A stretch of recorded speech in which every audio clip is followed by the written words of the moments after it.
Mixed Nuts is recorded in front of a live social media audience.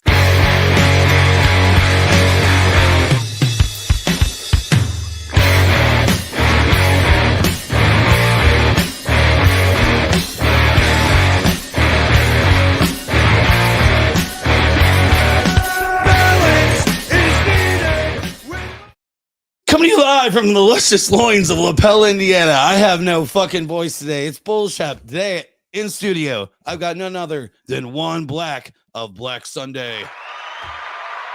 What's up? How's it going, Juan? How was your daytime commute? I actually, I want to comment on that. On the way out here, I noticed there was a place, like I saw this big sign that said Uranus Fudge Factory. I'm like, yeah. what Yeah. I was like, I kind of wanted to stop there and not just say I got something from Uranus. Yeah. Yeah. I haven't been to Uranus yet, but I'm sure it's, I heard the fudge spot. I heard the fudge from Uranus is lovely. Yeah, I haven't checked that out. I think it's in Muncie. I'm pretty sure. I don't fucking know. Oh, yeah, I don't know. I never heard of it until I was driving down that way. Yeah, it's pretty wild. You know what's funny though? On your way there, there's a Nestle chocolate factory. Oh wow, competition. Yeah, competition. Yeah, we're gonna take down Nestle with our anus chocolate. That's right. So pretty decent drive, right? I would assume. No, yeah, it was pretty chill. Yeah, Sundays are pretty good. It's the Wednesday shows that we do that are like, fuck. It gets hairy. Yeah, I can imagine. Oh yeah, like 69 is always a fucking mess. So what have you been up to, man? Besides personal life crap, working on 3 different music projects. Hell yeah. Just trying to pump stuff out. Trying to fine tune Blak Sunday. Hell yeah. Yeah, you guys played Punk Rock Night. Was it like 2 or 3 weeks ago? It was about like 3 weeks ago. Yeah. I was like, hey, let's get you on the podcast. Yeah. Oh. I was like, oh yeah. Yeah, I've known you for I think I met you in like 2009. I'm pretty sure. Yeah, the first band I was playing with, actually. Yeah, I remember that show. Yeah, it was back in the day. Oh yeah. And right now, Blak Sunday, you recently brought in Val and Michael. I know that was their first show. Yeah. And actually, that was their second show. Second show? Okay. Yeah. I must have was it at like State Street, the first one? No, the first one was actually at Healer for the Dead Souls Gothic Lounge. Okay, right. Yeah. I have not been to that, but I would like to check that out sometime for sure. Yeah, it's fun. It's great. It's great people running the place. How often does that happen? Happens like once a month. They actually did an event last night. Actually. Yeah. I saw that. Yeah. I actually hit them up. I'm going to try to get them out to do a podcast sometime. So that'd be great. Yeah, that'd be fun. So the solo project, what's going on with that? Well, let's see which one. The solo project that currently is like a collab thing. I kind of had a wild hair up my ass because I wanted to do something like that. It's like a couple years ago. I'm like, you know what? I want to try something else. I was playing around with stuff. I was like, I first did the first couple songs with a friend of mine, and I was like, Beware of the Witch and Go. And from there, I was like, you know what? I want to do more. I want to collab with other people and stuff, and then I want to try to do some stuff on my own too. So I started playing around with virtual instruments and stuff, and then I collab with some other people out of state. Is it like one of those what are they called? I don't even know what they're called. Like the goddamn, what is the fucking thing? Those things with the little buttons and yeah, those things. Yeah. It's sort of like a virtual version of that. Okay. Okay. So it's all on a tab or a computer. Yeah. Okay, that's cool. And what kind of genre are you leaning in? The solo project's kind of going. I mean, it's still mostly industrial, post-punk, gothic rock, but then occasionally I'm not afraid to try other things like the song we're kind of working on that's coming out, and it's gothic rock, but it's kind of metal too because it's a cover. Okay, actually, what cover? It's the cover of Tina Turner's "One of the Living." Tina Turner. Yeah. That's fucking awesome. Holy shit. Yeah, it's like you seen Mad Max Beyond Thunderdome, right? Oh yeah. Yeah, so you know the song. Okay. Yeah. Right on. Tina Turner. Yeah. Right on. Hell yeah. Yeah. I've mentioned that to people before. It's like, yeah, we're covering a Tina Turner song, and I go, okay. Yeah, that's cool It's shit. like, Man. I'm not doing Proud Mary. I don't look good in like in a little white dress. I'm surprised, like with all the it kind of went to I just had a moment. What are the odds? I've had a moment. I would, in a way, like I would always love to do War, the song War. I'm surprised like nobody with everything that's going on in Iran and everything, that nobody's like done it like a You know what? cover of Yeah, that. I just realized I'm like I'm sure somebody's like had done a cover, and I thought about it, like, you know what? No, I've never heard anybody do a cover of that. Yeah, that'd be wild. There may be, and it just might be obscure or hard to find. Yeah, like but somebody do like a thrash hardcore version or something, like speed it up a notch. War. Yeah. I don't know, it'd be fucking crazy. like a grindcore version. So the solo stuff, where do you plan on like putting this stuff out? Yeah, well, I've been putting it out like on Bandcamp and on Spotify and everything. Like I actually put out an album. I thought this was, I mean, like the newer stuff that you're working on now. Oh, the newer stuff? Yeah. Oh, that will. Like, where's your head at? Where are you thinking? Everybody's different. Everybody wants to go like different angles and different routes now. And my problem is I've got 3 different things going 3 different directions. So I'm like, wait, which one? Let me focus on which one we're talking about here. Yeah. I got you. But as far as like this, the main solo project that I'm working on right now, like as far as like the cover goes and everything, yeah, that definitely released at the usual areas, Bandcamp and everything. I'm trying to actually work on a video for that as well. And also I've got some other songs planned. I'm gonna be doing another like albums soon. Hell yeah. Because I got some stuff lined up let's work on. I'm gonna go ahead and put the link out here in case anybody wants to jump on the stream and hang out with us. Hell yeah. That is the purpose of Mixed Nuts, by the way. Yes. What are you doing, computer? It's a computer not mixing up your nuts. So yeah, Mixed Nuts is like supposed to be an opportunity for people to come on the show, not have to fucking be here. Yeah. And like ask questions, tell jokes, maybe promote a show that they have going on.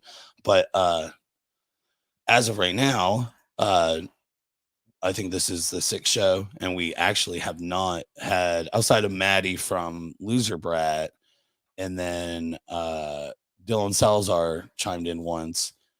Nobody's actually done it. So this is one, you have the honor of being the final guest on Mixed Nuts. I'm doing a brand change on it. So this is the last one. Now, if people do want to do that moving forward, we're going to do that, but I'm going to start calling it Hair of the Dog. There you go. Chopped livers, hair of the dog.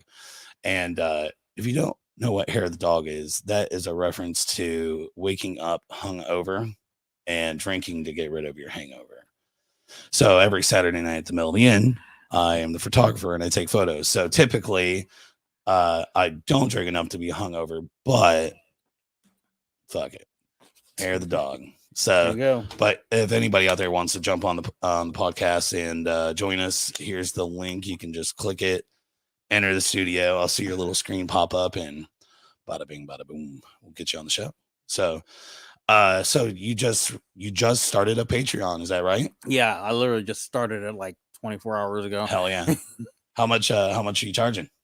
I'm starting off like $5 right now. $5. Yeah. Is that a month? Yeah. Okay.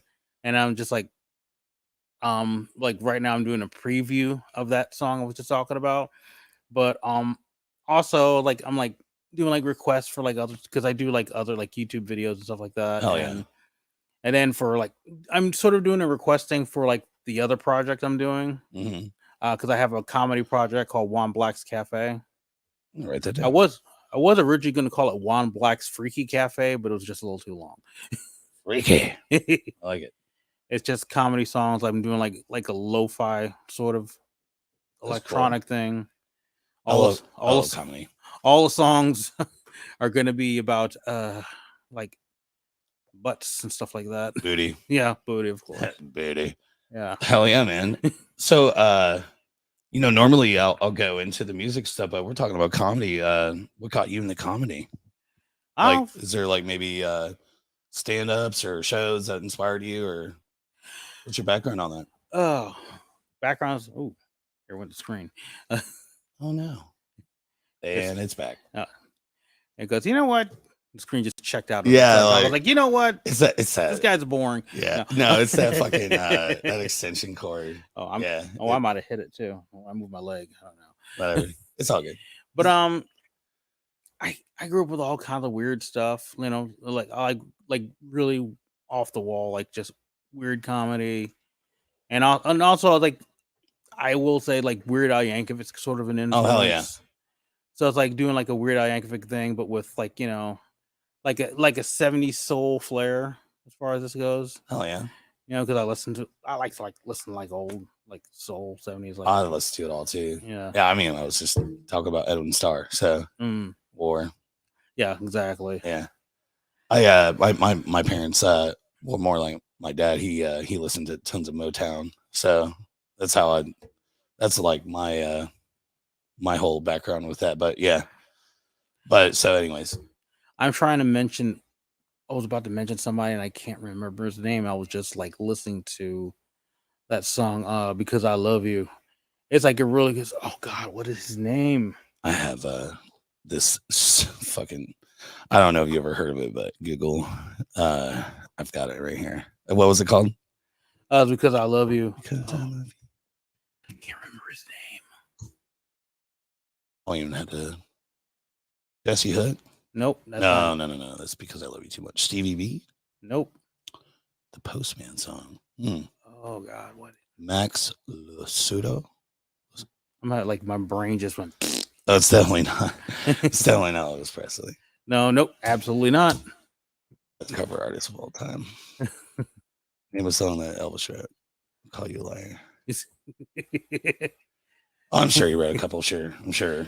Maybe he wrote a couple after he heard somebody else doing them. Yeah, kind of one of those things. It's weird how during that whole era, like the beginning of rock and roll, how much of the music was actually stolen, and that's not limited to the United States. That's even across the sea. So it was just a whole thing back then. But you know, like I always, because one of my favorite bands is Led Zeppelin. Oh yeah. So like Page, you know, like the entire Zeppelin 1 album is questionable, you know. Yeah. So because he was, you know, borrowing riffs and songs in general just from other artists. So. Yeah, a lot of the big bands like that were doing that too. But yeah, so you were saying inspiration, the comedy thing. Originally, we were going down that pipeline there. Yeah, I mean, I had varied, like sometimes like old Richard Pryor stuff like that. You know. Do you ever get into like Eddie Murphy's stand up? Yes, yeah. Yes. I mean, some of it's a little hard to watch now. As a kid, like I was laughing my ass off. Now I go back and yikes! Oh, that didn't age well. Yeah, very few, very few of them. Hell, let's be real. A lot of I love Richard Pryor stuff, but a lot of his stuff did not age well either. Yeah, you know, I mean that every stand-up comedian, you've got like 2 decades, and then everything is cancelable basically. So yeah, because you know times change, and there's a certain things like, you know, a certain etiquette now. It's like it's like you can't. I mean, things that people thought were acceptable back then aren't so much now. You know, it's like the movie Tropic Thunder. It's a great example of yeah does not carry well. You know what's weird? Even though it's all across the board offensive, but it was done in a way to make fun of that too. Blazing Saddles. Oh yeah. While it's that, it's also still a good movie. It's like, yeah, there's some cringy parts, but would you say that's your favorite Mel Brooks movie? One of them, yeah. I do like that Young Frankenstein. That's my jam. That's my jam. Young Frankenstein's definitely one of the best. Yeah, like when I was a kid, we'd watch that one all the time. Gene Wilder and whoever. Yeah, it's Spaceballs. Oh yeah, Robin Hood Men in Tights is kind of. I mean, I like it, but it's not on the top of the list. That's actually Dave Chappelle's first movie. I'm pretty sure. Yeah, it was. Spaceballs was like one of the first movies I ever bought. I bought it on VHS when I was a kid. Yeah. It wasn't my first. I think my first movie that I ever bought was Jurassic Park 2. No, it was the Jurassic Park. Yeah, it was 2. I think so. I'm old, so the first movie I ever bought on VHS, my grandmother gave me like a couple bucks around Christmas time. I believe it was Night of the Living Dead. Night of the Living Dead. Hell yeah. So yeah. That's awesome, man. Speaking of, so I recently just started doing a thing. So we had Southbound Beretta on a couple months ago, and they showed up with gifts for everybody. Oh, right on. So I'm doing every show I have gifts for everybody, and I have a gift for you, Juan, for coming out today. Oh, and it is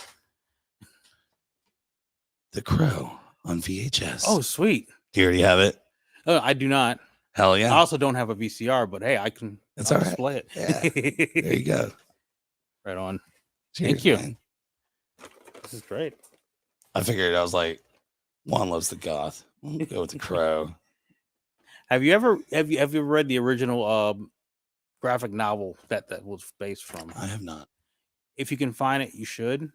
Write that down.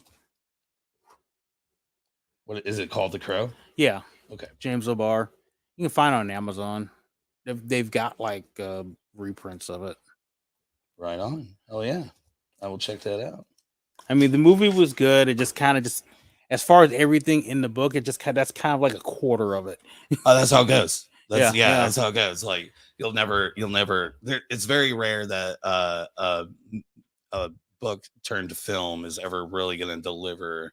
Well, because you're trying to compact all this material down to like 90 minutes to 120 minutes. And Absolutely. I think one of the best examples of that is like Forrest Gump. It's literally like, if you read the book, it's like half of it. Right. The book is actually much better. And there's like a lot in that movie. So much. Yeah, so much. They did a great job. That's a good movie. That's a great movie. When I was a kid, my parents got divorced, and my biological father told us, like my twin brother and my younger sister told us, that if we told the judge that we wanted to live with him, that he would take us to the movie every weekend. So when I was a kid, we would go to theater like every fucking weekend. We went and watched Forrest Gump the night it came out. Oh wow. And it was like, it's an awesome movie. Even at that age, I think I was like third grade, I was like fourth grade, I was like, wow, this is a fucking awesome movie. And the soundtrack alone, oh yeah, this is like probably one of the best out there. It's just such a well done movie. Oh yeah. But yeah, like as far as like transferring books to movie and stuff, like it's like both versions of it. It's like the version, that one they did in the 90s, they had to do it in a mini series, and then the most recent ones they had to do in 2 different movies. Oh yeah. So it's kind of like what is it? That's a good example of what you're talking about. That's what I meant. Yeah, that's what I thought. I just said it. I'm sorry. Did you? Maybe you did it. It just went right over my fucking head. But yeah, it's The Stand. Like, so many Stephen King movies just kind of got fucked. Because, it's because there's so much, and they're trying to compact it down. Mm-hmm. Like, we'll just put the meaty part in there. Yeah. I'm not taking anything away from the film, but probably, I don't want to say one of the worst, but least well adapted films is The Hitchhiker's Guide to the Galaxy, 2004. I to be honest, I mean, I saw most of it and I liked it. I've never had a chance to go back to it. The film or the book? The film. Yeah. I've actually never read the book, so it's interesting, but it's like, oh man, it's a good book. Yeah, you need to read that for sure. Yeah. I always suggest that one to people. That was like one of the first like books in high school that I wasn't assigned to read, that I was like, oh yeah, really turned on to. I saw around for years. I saw that book floating around when I was a kid. I'm like, what is that? Oh yeah. I think when I was a kid, I actually thought it was an actual like guide to hitchhiking across the galaxy. I'm like, really? All right. Yeah. Did you ever watch SNL or Mad TV or any of those? Oh yeah. I actually revisited Mad TV not too long ago. Once again, like I was saying earlier, with a lot of other comedy, some of it didn't age well. So. Yeah, it just doesn't. It's just the way it goes. And it's funny because our culture has led us to a point now where stand-ups are basically like, it's a little more extreme than the past, where they're literally literally like pulling strings, pushing buttons with the intent to piss fucking people off. Oh yeah. That. I mean, that's like been a thing with a lot of comics, but especially nowadays because more people are saying, "Hey, you know what? We're actually like now people actually listen to people more now saying, "Hey, this sort of thing that's not too cool," And then people are like, "Oh yeah, you woke people can't keep me down. I'm gonna double down on this. See how you like it." Yeah, it's more of a, in my opinion, when people go to that level where they're bad press is good press. Example for you, Louis C.K. All right. Yeah, because he gotten so much fucking shit. And is he the one that did the masturbating in front of people on a bus? Yeah. Okay. Yeah. Mature. Wasn't the bus? I know he was masturbating or somewhere. Fuck, I don't know. He masturbated in front of people. It was without their consent. Yeah. Yeah. Because I mean, who's really going to consent to Louis C.K. whacking off? Right. Yeah. Like, who I want to see whack off in front of me? That guy, that Louis guy. Yeah. No. But yeah, he's kind of doubled down, and he's kind of like catering to more of the whole MAGA crowd. And it's like, is he really? Yeah. I have no idea. Which is why you don't hear much about him. Yeah, I haven't seen or heard from him basically since that. Yeah. So not necessarily a comedian. I mean, I've seen a stand up, obviously, but because I watch like tons of fucking stand up. But yeah, I really haven't seen or heard anything from him. So, well, I mean, not a lot of people care about him anymore. Right. Well, doing things like so like things close to sexual assault will do that. Yeah, absolutely. Yeah, that's a career killer right there. Yeah. Like, I'm surprised he's even able to still get out there. So, well, I mean, Marilyn Manson's still popular and looking. Oh yeah, he's going. Yeah, he recently had a thing. I don't even know. I just saw a headline. Yeah. I literally am one of those people that always tell people like, turn off your TV. Yeah, but here's the problem with that. Everybody's like kind of like people are on the fence like whether he did or not. And I'm like, he wrote an autobiography, and if you read that, he pretty much told you everything about who he was. So it's like, really, in the end, it's like all this other stuff's like you're kind of not surprised because, like, oh yeah. You want to hear something sad? I own that book and I've read it, and I do not remember any of that. And it was this is like fucking 16 years ago. So obviously, I might need to reread that book. Yeah, you're gonna reread it, and then afterwards you can go, oh. Well, I was probably pretty fucking high when I read it too. So to be fair, I used to smoke pot like a fucking champ. Am I missing out on comments? What's up, Jeanette? Hi, Jeanette. What you say? Coppola did an excellent attempt with Stoker. Right on. Yeah, I love that movie. I love that. Actually, me and my spouse just watched that like about a week ago. Coppola? Francis Ford Coppola. Coppola. Sorry, I misread it. And the thing was, I was going right along with you too. It was like you were like, yeah. I'll tell you right now, I am a movie motherfucker. Like, I watch movies. So like, I've never heard of it. Never heard of that. And if there's a book, I haven't read it either. Coppola? What is that? What it's about? What's it about? Francis Ford Coppola. He did that. He did the Bram Stoker's Dracula. Oh, okay. Yeah. Right on. Yeah. But the movie's called Coppola? No, that's the no. Francis Coppola, not Coppola. Damn it, Jeanette, you're fucking me up. So we're talking about Bram Stoker's Dracula. Fuck my life. That is the wrong Dracula, sir. Which you said Bram Stoker. I'm like, that's the wrong Dracula. So that's the adult version. Man, all right. Okay. Everything's going over my head. Okay, Francis Ford Coppola is the director. Okay. He did a movie called Bram Stoker, who was the original author of Dracula. Right. Bram Stoker's Dracula. Okay. So there you go. All right. That was in the 90s. Maybe not completely over my head. Had Keanu Reeves in it. Yeah, I know. Yeah, Tom Cruise. Yeah. Oh, Tom. No, that was Interview with the Vampire. Son of a bitch. It's time to take a shot. I'm fired. Now a word from our sponsor. Bellows. Bellows, drink that shit. Yeah. I don't know. Cheers. But where were we? Jesus, we went on a whole tangent. We start talking about movies. Yeah. We were talking about comedians and yeah. The whole Tom Waits is in it. All right, right on. Oh God. Jeanette says I'm speaking in goth code. Right on. Damn it. Speaking of, yeah, so shot. Did you see what I just did? Mm-mm. I just spilled it. Oh jeez. It's all over me. I'm melting. Oh, I'm melting. Oh wait. that's Let's hit a button. We haven't hit a button yet. Sunday, Sunday, Sunday. It's like the perfect sound bit to have you on. Right? Sunday. Black Sunday. I gotta get one of those extra boards so we can have more buttons. I've literally like Yeah. I have so many of them now. They're like all filled up, but do the shot. Yeah. Cheers. Cheers, mate. I don't drink. I'll pretend I don't have a shot though here. Yeah.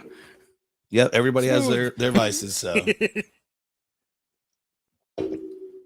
I like to drink responsibly, Yes. of course. Yes. Drink responsibly. Don't spill it. So where were we? We were on the comedy bit. So, yeah, because you're doing comedy. So Yeah, and it's just, and really I'm just doing it, it's just for fun. It's a fun thing to do. hell yeah. It originally I just did the song, like this song called PRBC, which is called Punk Rock Booty Cheeks. I did that as a joke because Did you see that? oh fuck, here you go. You and your damn flamethrower again. Burn my eyebrows off. But Fuck this later. my guitar player Alice from Black Sunday, we were talking, and she was talking about an outfit that she was wanting to get, and I'm like, oh, fuck it, wear it. And she's like, well, it's gonna be like, you probably have booty cheeks hanging out while we're on stage. I was like, hey, punk rock booty cheeks, what's wrong with that? Hell yeah. And I'm like, you know what? I'm gonna make a song out of that, and I just for the hell of it, I did it. I didn't think anybody would even listen to it, and then apparently a few people liked it. I'm like, Hell yeah. all right, well, What's and what's the song about? it's about booty cheeks Of punk rock. of punk rock origin. Yes. Like when you write your music, do you usually have like an angle on it? Like, or for example, like that just came to you, right?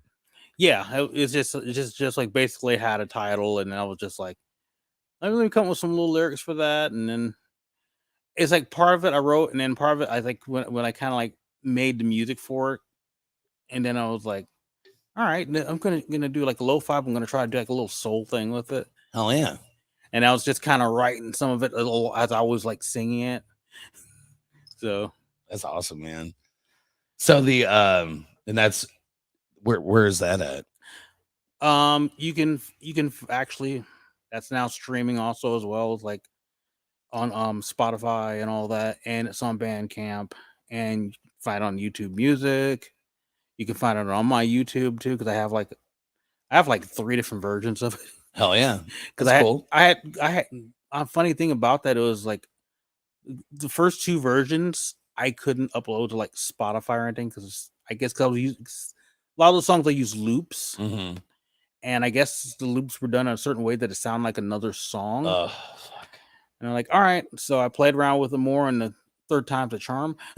Eventually, Yeah. Eventually they're gonna get to the point where it's like, oh man, how many songs can you really write that aren't gonna have? I mean, it's like at this point, it's at like this point, yeah, yeah, like every song's already been written. Yeah, it's like every riff you play has been played in another song at some point in time. If there's copyright in there, then just fucking cut some royalties out of it. Where do you do your where do you put your recordings out at? Like distributors, like CD Baby or DistroKid. See, that's what I do, but they haven't fucked with me yet on anything. So I mean, usually DistroKid's been good. Yeah, they're really good. I think highly of them. It's just sometimes the YouTube algorithm gods go, no. Yeah, we don't like that. You can or fucking like Spotify, stuff like that. See, that's why a lot of people will be like, I actually got a random message from somebody in, I think, Michigan a couple days ago. I think he like somehow ran into one of the podcasts. Right. And he added me as a friend and then started messaging me. And he's He's like, A, how the fuck did you get a check mark? B, why? And here's why.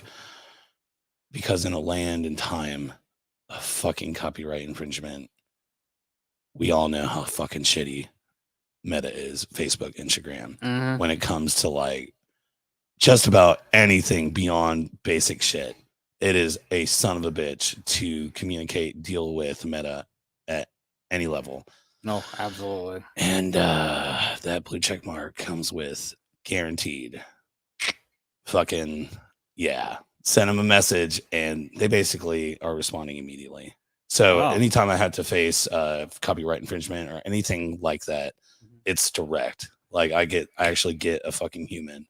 So it's like one of those things that definitely membership has its privilege. Absolutely, yeah. $15 a month. Yeah, that's why the check mark's there. That's sometimes why you got to make a deal with the devil, dude. When I'm doing 2 of these a week. I'm doing it between 8 and 10 broadcasts to YouTube, Facebook, Twitch, and Twitter. Shit, man, nobody watches on Twitter, but fuck it. Anyways, it's just it's really nice to have that in my back pocket. Yeah, it's worth every penny, and the money that we spend doing this chop liver shit is like $15 is basically nothing compared to the money that we put out to produce all this shit. So yeah, but yeah, man, I love whatever, not a CD Baby, but DistroKid. Yeah, it's fucking dope, and they give you like all this like you can make like videos and they just have all kinds of cool shit, and like the Spotify experience through DistroKid is worth the money alone. So for sure, my only complaint with and it's not even on DistroKid, it's more so on Spotify, is they pay everybody shit. Oh yeah, people are always like, so you have the full capability to use. And I do, we can use iTunes, we could use Spotify. Yeah. But no.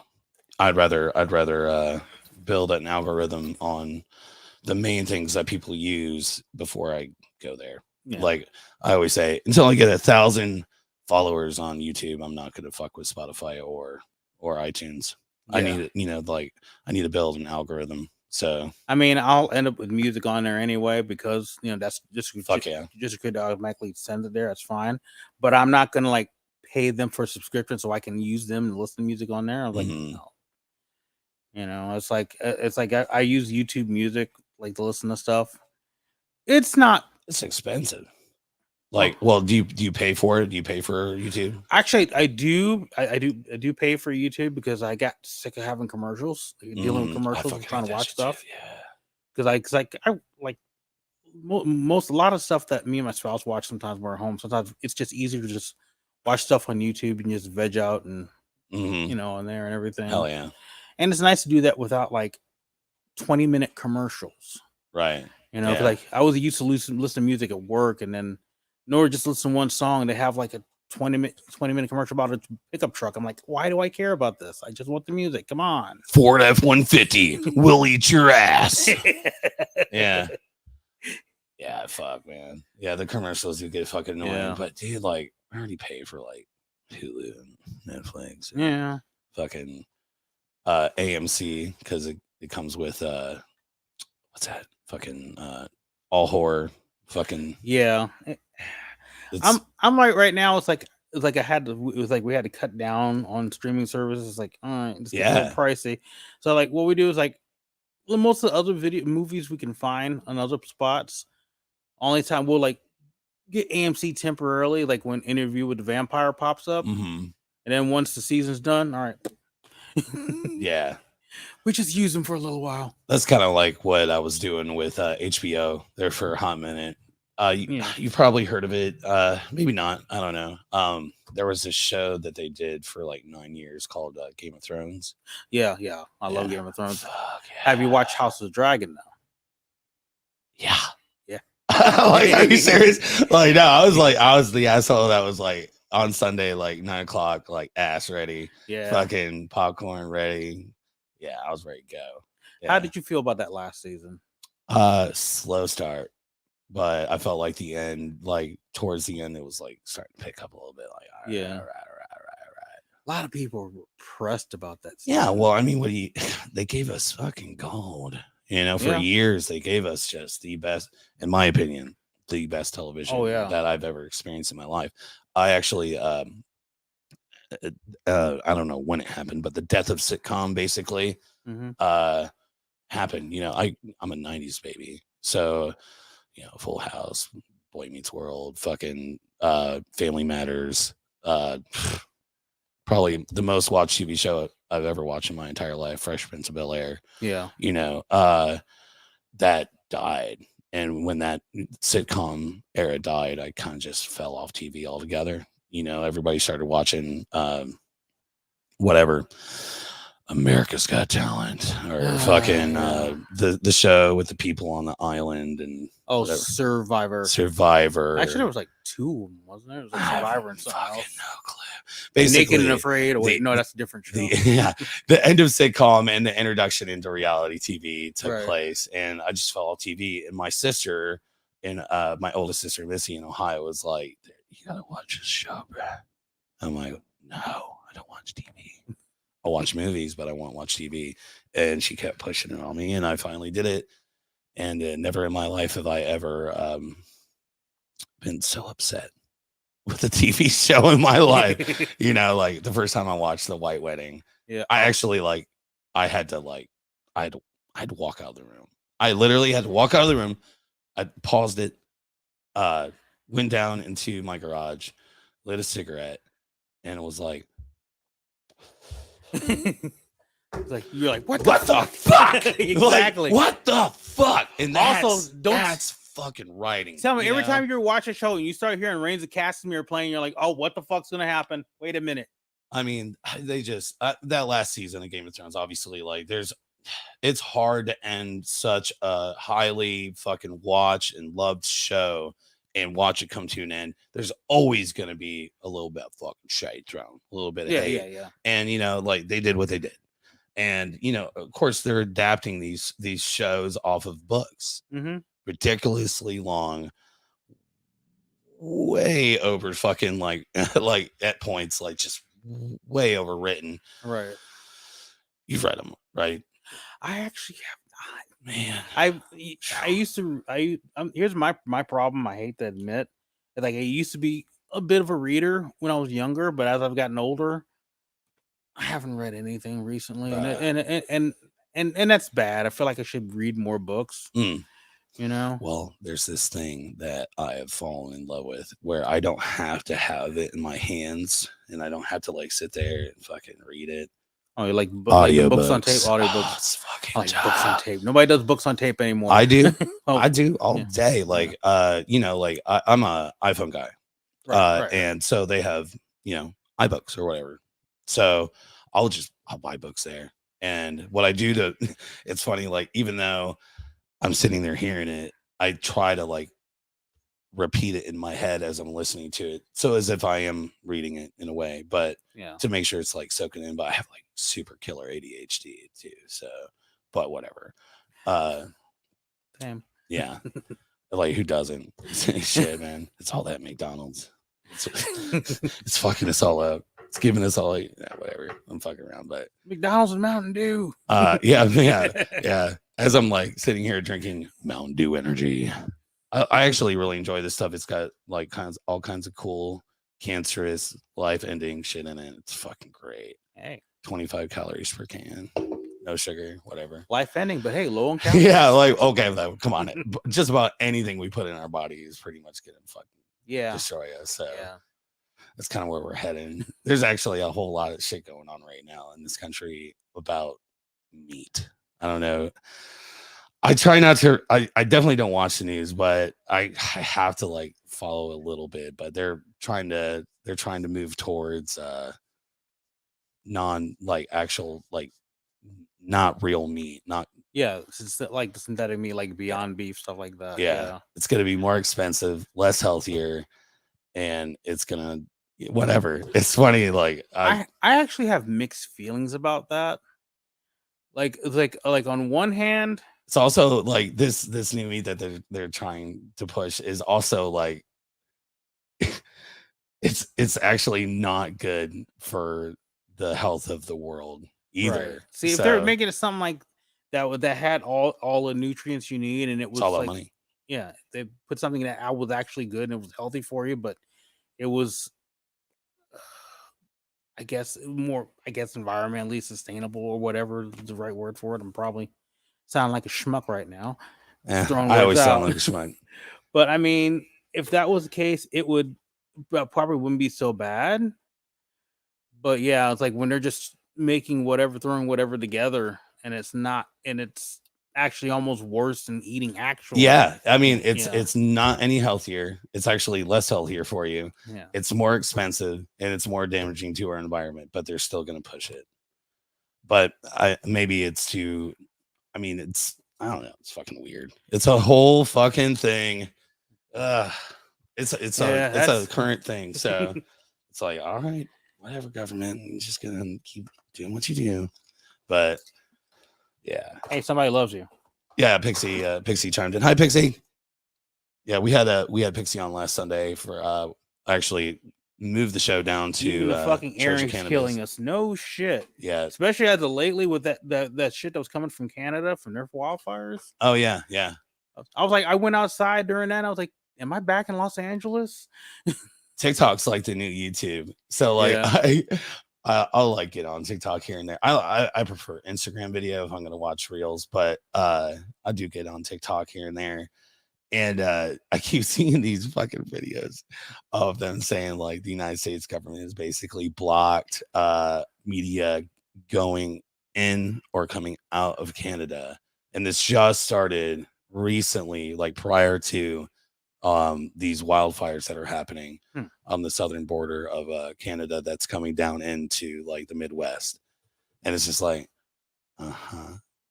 sure, TikTok. It's like, really? Yeah, I mean, I don't know if I'm gonna trust what I hear off of TikTok. Yeah, exactly. That's why I said it's the new goes. YouTube. Yeah, you can't trust anything you see. You know, it's like whether it's the actual news or whether it's just fucking social media bullshit, whatever.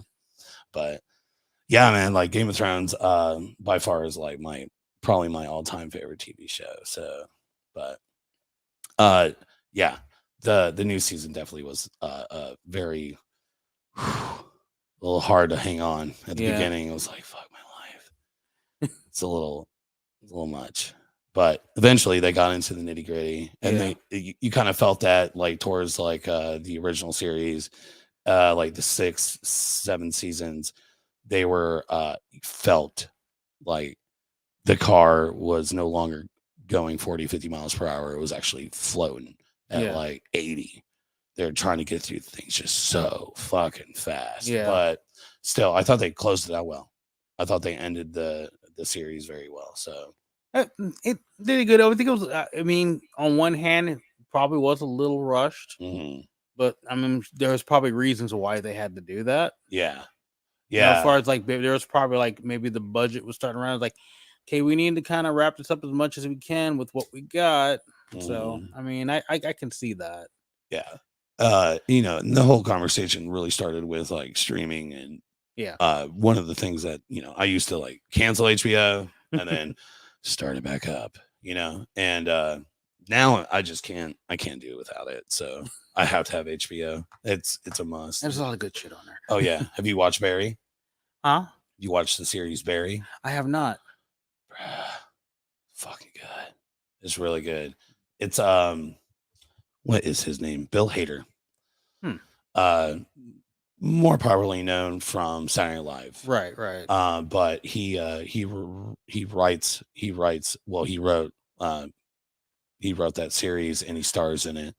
And it's just it's one of those shows where for me personally, like every time there's a new season or was a new season out, it just ended. So I was like, fuck my life.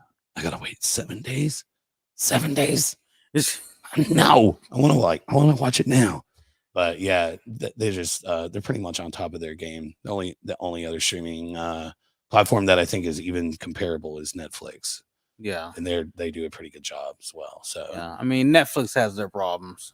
too. But, Sure. yeah. They pretty much give about anybody and everybody an opportunity. They're like, hey, we'll give you $5 if you make a show. They're like, all right. But they do have some really good ones. So Yeah. It's like actually one show that I really liked that I'm sad they didn't make another sequel, like another season of. I'm hoping you say what I was thinking of. It may or may not be, and it's like there's going to be people disagreeing with it because they're hardcore fans of it, like hated it, and I thought it was done pretty well. Just Cowboy Bebop. Dude, I haven't watched it. I liked it. They were trying to be very faithful to the show, but still trying to like do it in a way where it could still work live action. Yeah, it's got Harold in it, right? John Cho. Yeah, yeah, he's playing Spike. Yeah, I need to see that. I still haven't bit on that. Yeah, it's good. To each their own, man. You know, not everybody's gonna like, you know. Yeah, I mean, and I understand a lot of people are like hardcore fans something because I was also a big fan of the original show myself, you know. And it's like, yeah, you kind of take that seriously when somebody takes that and they redo it, and you're like, oh. Drew Cadaver chimed in.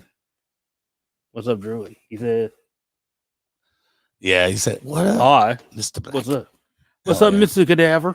We got Drew coming in here. I think next month. It's gonna be fun. Hopefully, Drew and Maria comes through. But I don't know if you saw, but so Wednesday we have Amanda Irene Moore, artist, writer for Nouveau, and Wet Denim coming on the show. This is the second time they'll be out for a show, and my brain, like I try to like implement a little bit of comedy into some of the stuff that I do, but I was like, you know, it's like we just had July 4th.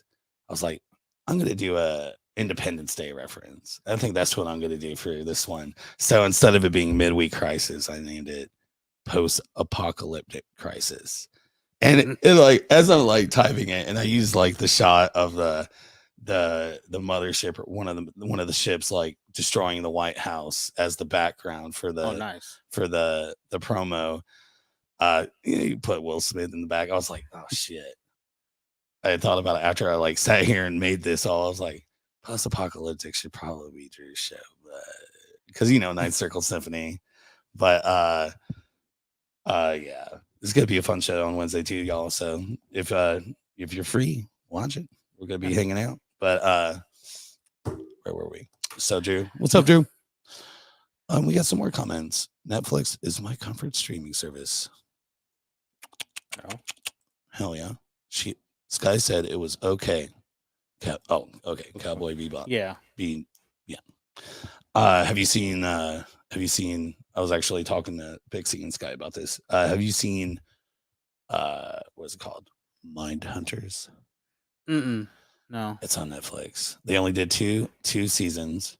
According to what I've read, is that they actually cut it because of cost, but it's a series about the FBI, the people that came up with the serial killers. Like actually they token the term serial killer.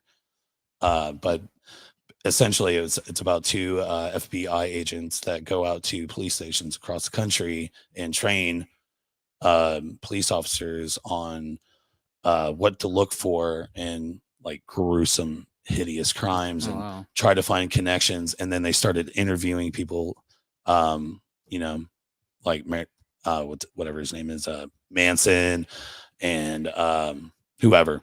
So yeah, basically throughout the show, they're literally going into federal prisons and interviewing these serial killers so they can have a better understanding of serial killers. And that's what the whole series is about. It's fucking beautiful, fucking well written, well directed, and the music in it is great. Awesome fucking show. But it was just too expensive. They had to cut it. So watch that shit. It's on Netflix. It's really fucking good. I'll have to check that. It does sound interesting. Hell yeah. So we should probably switch out of film, comedies, TV series, and get down to the nitty gritty here. So music.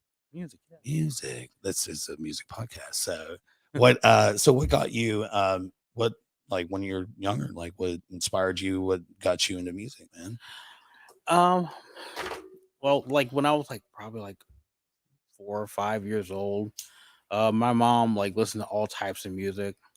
She was like listening to like like Diana Ross and Kiss, and I had memories of her actually like playing drums in a band. Hell yeah. That's awesome. Your mom played drums. Yeah, That's dope. I couldn't tell you what songs they did because once again I was 5. Yeah. So but I always thought that was cool, and I had a wide range of things I listened to musically growing up. Because we had like growing up in like early '80s New Jersey, we had stations that played like everything. They'd be playing like You're something from Jersey? Yeah, I'm originally born and raised in Lansing, New Jersey. Right on. I've been a few different places. Hell yeah, man. Yeah, So born in Jersey? born in Jersey, lived in Philadelphia for a year, then moved to California, on and off for about 20 some odd years, Holy shit. and then for a while it was like back and forth between because I came out here for a while. Did I you was get like- lost in the cornfields when you first got here? Yeah, but I found my way out. Wow. No, it's wild because like when I first started coming out to Indiana in like it was like 2007, and it was all right, but like after then I was gone for a while, and I came back here. I moved out here permanently like in 2016. Like a lot of stuff changes. Like there was more things going on out here than it was. It's like so yeah, but yeah. But to your original question, like I said, like there was always music was always something I was always drawn to, Mhm.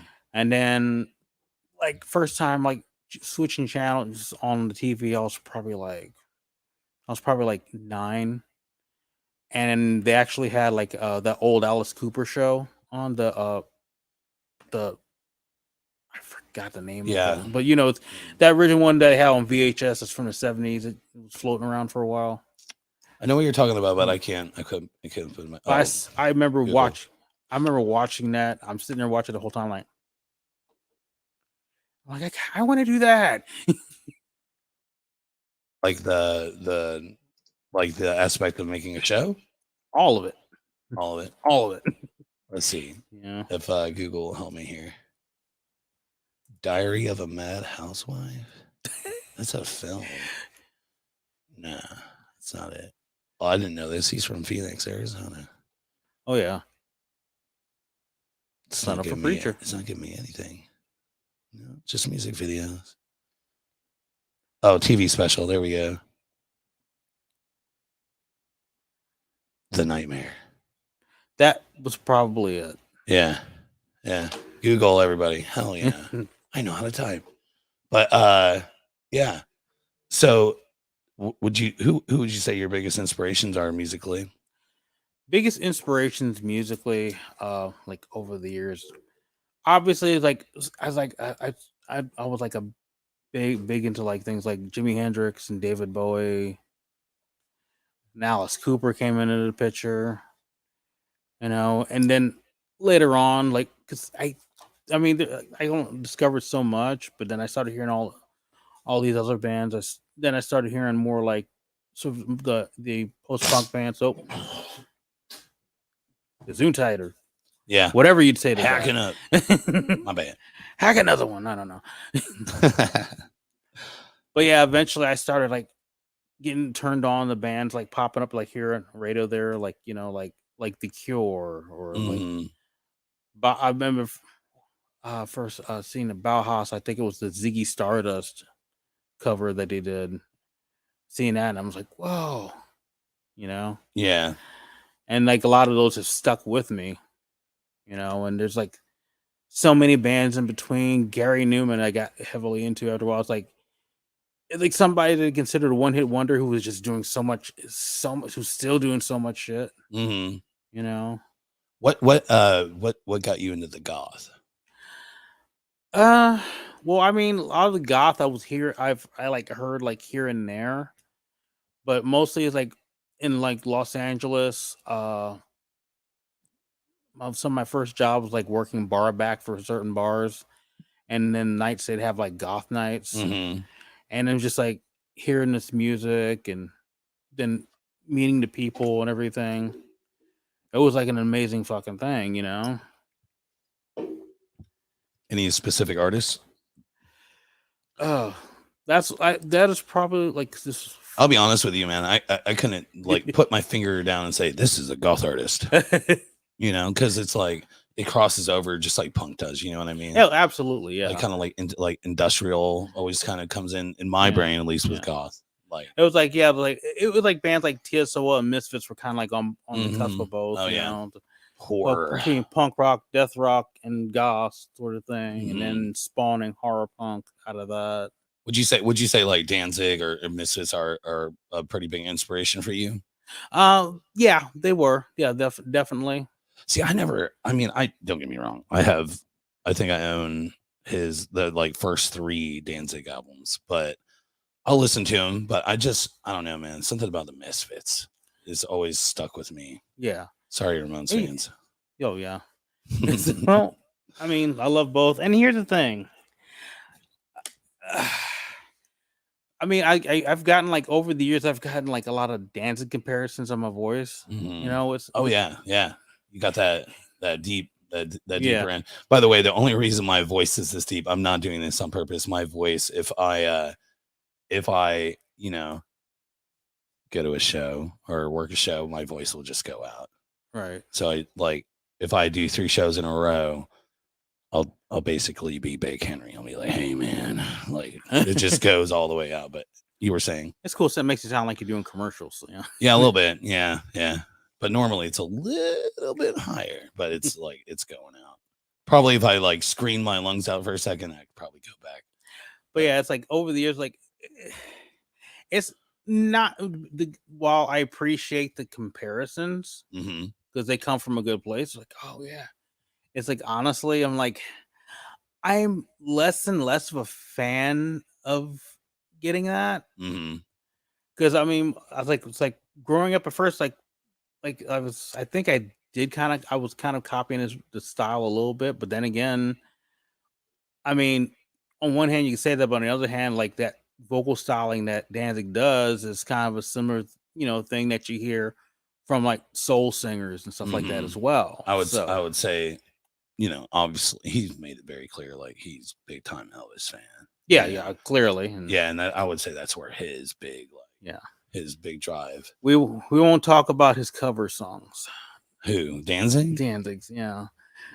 What cover songs has he done? I don't know if you ever. He did an album of covers called Skeletons. There might have been one good song on that. The rest of it was. I don't think I gave it any time. It's fine. I've heard of it though. It's fine. Didn't he just do like a whole Elvis thing? He did. Yeah. I haven't heard anything off it. I've kind of avoided. I'm like, I'm good. I can just imagine Danzig doing Teddy Bear. Oh, let me be your teddy bear. Yeah. No, but I guess I grew up I grew up listening to Misfits and Danzigs and Solin, and it's like, and look, I guess it kind of like I incorporated that a little bit, and then one of the first bands I was playing with in LA, the drummer's friends were like, "Hell, wow, man, you sound like a Black Danzig." And I'm like. And at first I was like, okay, that's cool, all right, But then after a while, I was like, being called a Black Danzig is not exactly the flex you want. Yeah. I was like, can I be me? Right. Yeah. I feel that. So, and it's like nowadays I don't say nothing because, like I said, once again, I know it's coming from good places, but every time someone's like, yeah, man, it sounds like Danzig, remind me of like Misfits, and I'm like, thanks. Yeah. I used to do like acoustic open mics, and which I'm actually thinking about doing an open mic tomorrow. Mel has their monthly open mic. I thought about going up there after band practice and singing some songs for fun. But so yeah, tomorrow night Melody and open mic. But people used to tell me I sound like Eddie Vedder. Oh wow. I don't even like Pearl Jam, man. Like I swear to God, like I have a couple of their albums on my iTunes, and like whenever it comes on, I'm like, skip. Yeah, I don't know what it is about grunge, but I, even though I'm kind of in a grunge-esque band, a lot of it is just too much for me, man. And that whole grunge era was funny because there was a lot of good bands that came out of that, and then there was a lot of bands that were bandwagon jumpers Mm-hmm. or bands that were promoted as grunge. Yeah. Wasn't there a thing like actually grunge? The whole term came out as the term for that actually came out as a joke because somebody called somebody to get Sub Pop Records and asked them what do they call this type of music, and they were like, I don't know, grunge, and Yeah. wasn't something like that. Yeah. Yeah. Yeah. I don't know. I mean, Seattle pretty much came in swinging, and they kind of took over. Oh yeah, absolutely. Squashed California's metal era right out.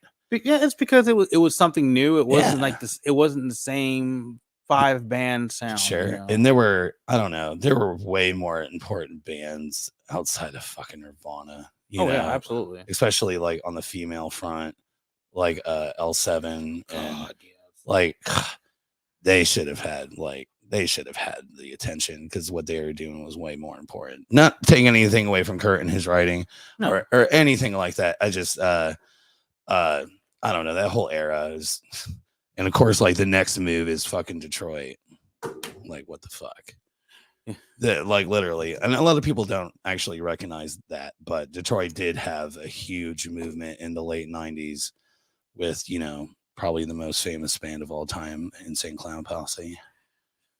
It's a bad joke.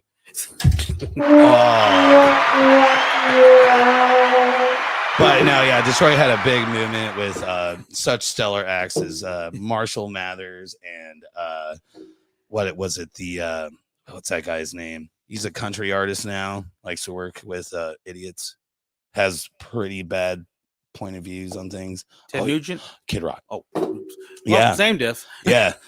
Same pretty much. I mean, but Mr. Hey, I'm mad at beer, so I'm gonna shoot it. Oh man, you know what though? Honestly, come on. Do you really think that was all just to get attention? In my opinion, that all to get him doing that all to get attention? Oh, that Absolutely. Was just like, I want to keep my name relevant. Let me grab my assault rifle and fucking. That's what people like. Put bullets through some goddamn Bud Light. That's what it is. They're like, how do I stay relevant? I'm gonna be infamous. Like, okay, yeah, sure.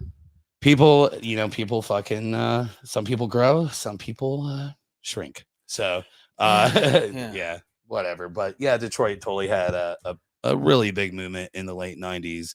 And what did we get after that? We got Midwest. We got a Midwest thing with the whole emo punk, pop punk thing with bands like Hawthorne Heights, My Chemical Romance, Fall Out Boy out of Chicago, shit like that. But name another area or town that I spilled some of my whiskey, guys.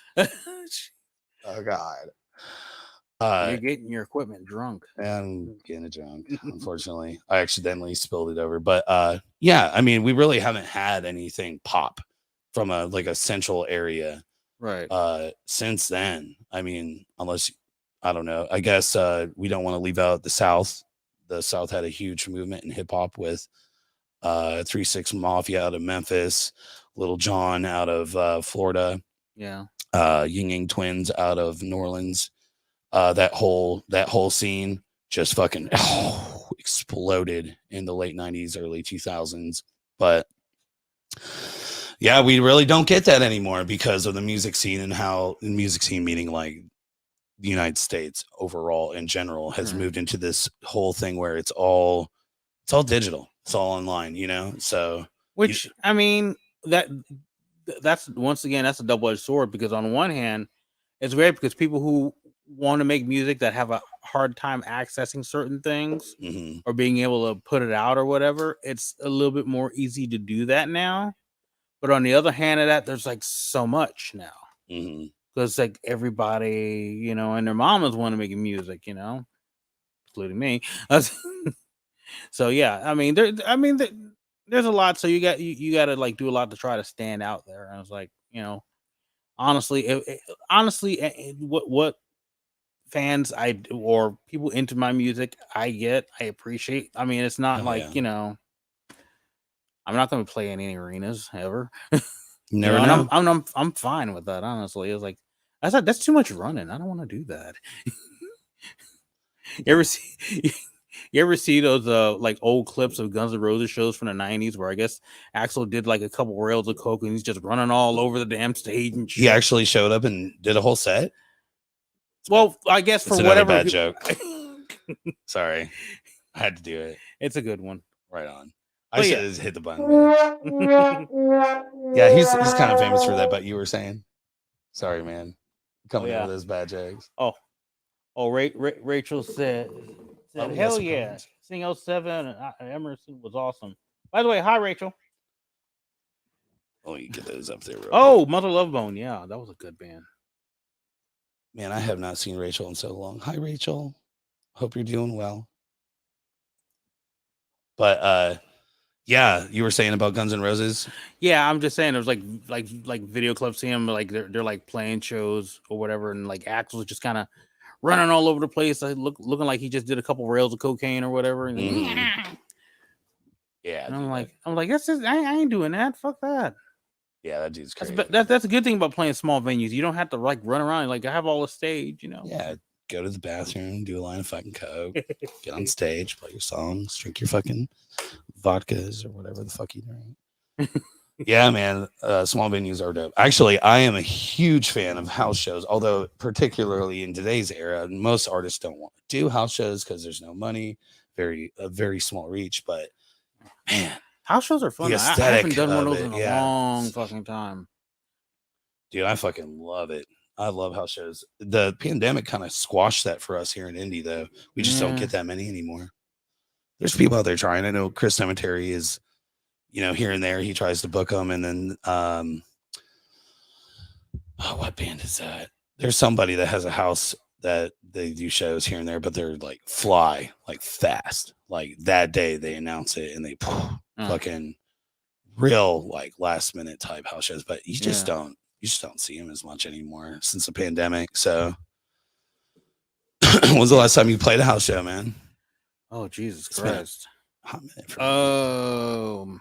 Yeah, it's been a number of years. So I'm gonna say at least 15. Here's an idea. Stephanie and I say Steffi, but Steph and Fred Marlowe. Do you know them? I probably would know them by face, but no. Okay, so they have a place out here in Newcastle called the Riot Room, and once a month they do house shows. Riot Room. So let's see, maybe get it lined up and get you out there, get Black Sunday out there. Oh yeah, do a fucking house show, Goth Night in Newcastle. Fucking yeah, get that going, man. Like I'd say that's probably the last time I did a house show was out there. And then I've played, I don't know. Do you know Tony Davis? Name sounds familiar. Probably he's in The Strangers and a couple other bands, but he does house shows. I'm actually playing up in Lafayette. He has I can't remember what he calls it, like the drunken basement. I don't fucking know. I've been wanting to play a show in Lafayette. Oh, dude. I haven't been back out that way in about like a couple of years. Right on. But he does it too. Like, you need to add him on Facebook. Get a goth show in fucking Lafayette. Yeah. Hell yeah. But here in Indy, good luck. Yeah. Yeah. It just died off. It's kind of crazy to me because I used to go to house shows all the fucking time. And now it's just like completely disappeared. We got another comment I want to pull up here. So let's see here. Rachel said, "Hi, Juan Blak. Hi, Shep. Saw you at the market, but I didn't stay long. Oh, miss you too. I didn't realize you were there. I tried to get everybody, like get photos of everybody there. There's a lot of people. It was a really successful market. It was crazy because I like saw while I was like at work, I saw like the post you made with Rich about that. I'm like, oh, cool. I was like, I'd like to go, but I just got off work and I was like heading home. I was driving down Shelby and I was like, oh wait, and I just saw it. Yeah. Like, oh, I didn't know it was down over here. And I was like, yeah. This is what it boils down to, and this is like the thing. You can't make them all. You can't make every fucking show. You know what I mean? No. So, but yeah, it was really good. Excuse me. Alyssa Jenkins from Retrograde Apparel put it all together and teamed up with Punk Rock Night, and then we just brought a bunch of vendors together and I think we had Prozacs, Covert Flops, Missing Fingers, and then there was one more band from Michigan. It's escaping me, but it was just a really fun night. All ages, free to it was a free show, like in the heart of Fountain Square at Long Shots. So I drove by. It looked like they had a hell of a turnout there. I was like, yeah, there was quite a few people. And there was somebody playing already. I don't even know who was playing. But it was after 7 at that point, so I'm not sure. Music just started at 7. Oh, okay, that was that would have been the first band from Michigan. Yeah, nice. Yeah, it ran until about 10:30. It was awesome, man. I'm hoping that we do it more often than once a year, but I would foresee that punk rock market is going to be a thing. It's going to be a staple. So a lot of people came out. It was really dope. And next one I definitely want to make. Oh yeah. I was telling Rachel, like, I want to play the next one. I don't care what band I want to play. I want to play it. I'll play it, or I'll just go check it out. One or the other. Hell yeah. Either way. Hell yeah. But we were talking about house shows. When do you think the last time you actually got to play one was? Actually, it was about 14 years ago, and it wasn't with any other band that I play with.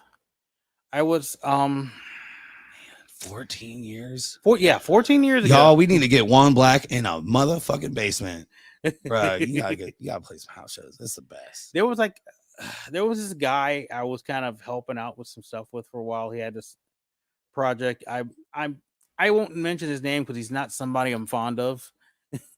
But he had this project where he was like doing music with just like he would make stuff with like instruments out of like washboards and right on. Yeah, chains or whatever. And I was like, he had me like kind of playing drums on like an old gas tank thing, the plastic ones from. Oh yeah. I got you. So I mean, it was weird, but it was fun because we did 2 shows. There was one at the Mel, and then one was a house show. And that's cool. Oh yeah. So what? Kind of switch gears here a little bit. So what's the first concert you ever went to? One? Oh, what was the first concert besides whatever show my mom was playing when I was 5? Mm-hmm. Oh God, there was a big gap in between. I think the first actual show.